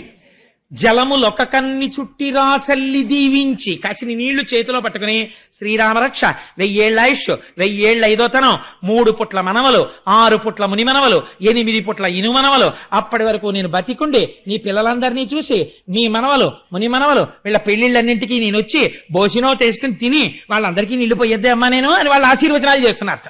పోతన గారు ఎంత లైవ్ టెలికాస్ట్ ఇచ్చారో చూడండి. అందుకని బాలునికి నూనె తల ఎంటి పసుపు రాసి బోరు కాడించి హరిరక్ష పొమ్మటంచు జలములొక కొన్ని చుట్టి రాచల్లి దీవించి పాడిరయ్యు విధలెల్లా. పాటలు పాడారట ఆయన మీద. ఇన్ని పాటలు పాడితే ఆయనకి నీళ్లు పోస్తుంటే పోతన గారు అంటారు, పాపం వీళ్ళకి తెలియదు చూడు ఎలా చేయించుకుంటున్నాడో ఏమీ తెలియని వాళ్ళగా, పలుతోయమ్ముల జగముల పలుతోయంబుల ముంచి భాషించడు యాపలు తోయగాడు పల్లవ లలనాకర తోయంబులందు చలగుచుతడియం.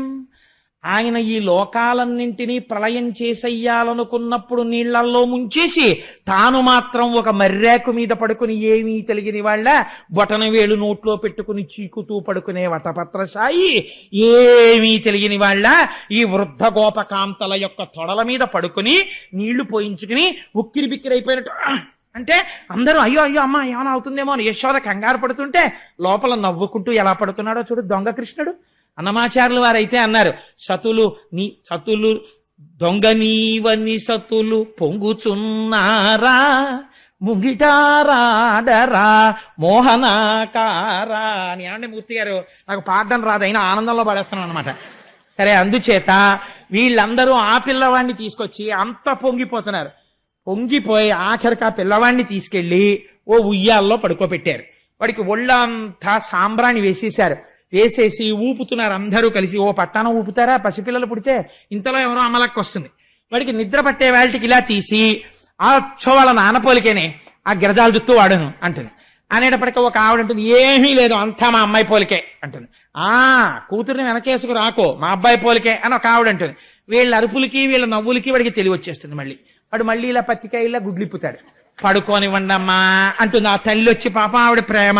మళ్ళీ ఆ ఉయ్యాల ఊపుతుంటారు. జోజో కమలదలేక్షణ జోజో మృగరాజ మధ్య జోజో కృష్ణ జోజో పల్లవకర పద జోజో పూర్ణేందు వదన జోజోయనచున్. ఆ పిల్లవాడిని ఉయ్యాలలు ఊపుతున్నారట. జోజో కమలదలేక్షణ, తామర పువ్వు యొక్క రేకులు ఎలా ఉంటాయో అటువంటి కన్నులున్నవాడా. జోజో కమలదలే క్షణ జోజో మృగ రాజ మధ్య, సింహము యొక్క నడుము ఎలా ఉంటుందో అటువంటి సన్నని నడుమున్నవాడా. జోజో మృగరాజ మధ్య జోజో కృష్ణ. మీకు అనుమానం రావచ్చు, అదేమిటండి పేరు పెట్టలేదు కదా ఎలా పిలిచారు కృష్ణుడని. కృష్ణ శబ్దం నిరతిశయ ఆనంద స్వరూపము. ఆయన్ని చూసేటప్పటికి వాళ్ళకి ఆనందం వచ్చింది. అందుకే అమ్మవారికి కూడా కృష్ణ అని పేరు. జోజో కమలదలేక్షణ జోజో మృగరాజ మధ్య జోజో కృష్ణ జోజో పల్లవకర పద జోజో పూర్ణీందు వదన జోజోయనచున్. ఆ పిల్లవాణ్ణి ఓహో ఉయ్యాలలు ఊపేస్తున్నారట. ఊపేస్తుంటే ఆయన మాత్రం ఎంతసేపు ఊపినా, 7 నీళ్లు పోసి పడుకోబెట్టినా, చలికాలం పొగమంచని చెప్పి సూర్యుడు వచ్చిన తర్వాత వేడి నీళ్లు పోసి సాంబ్రానేసి ఓ పట్టుపంచ కట్టి చక్కగా పడుకోబెడితే అన్నీ వింటాడు, అన్ని పాటలు వింటాడు, అన్నీ చేస్తాడు. అమ్మయ్య నిద్రపోయాడేమో అని ఇలా ఉయ్యాలా తీసి చూసేటప్పటికి బోసినవు నవ్వి గుడ్లు తెరిచి ఉంచుతున్నాడు. ఏట్రా ఈ పిల్లాడు నిద్రపోడేమిట్రా అని తల్లిదండ్రులకు అదో పెద్ద బెంగ.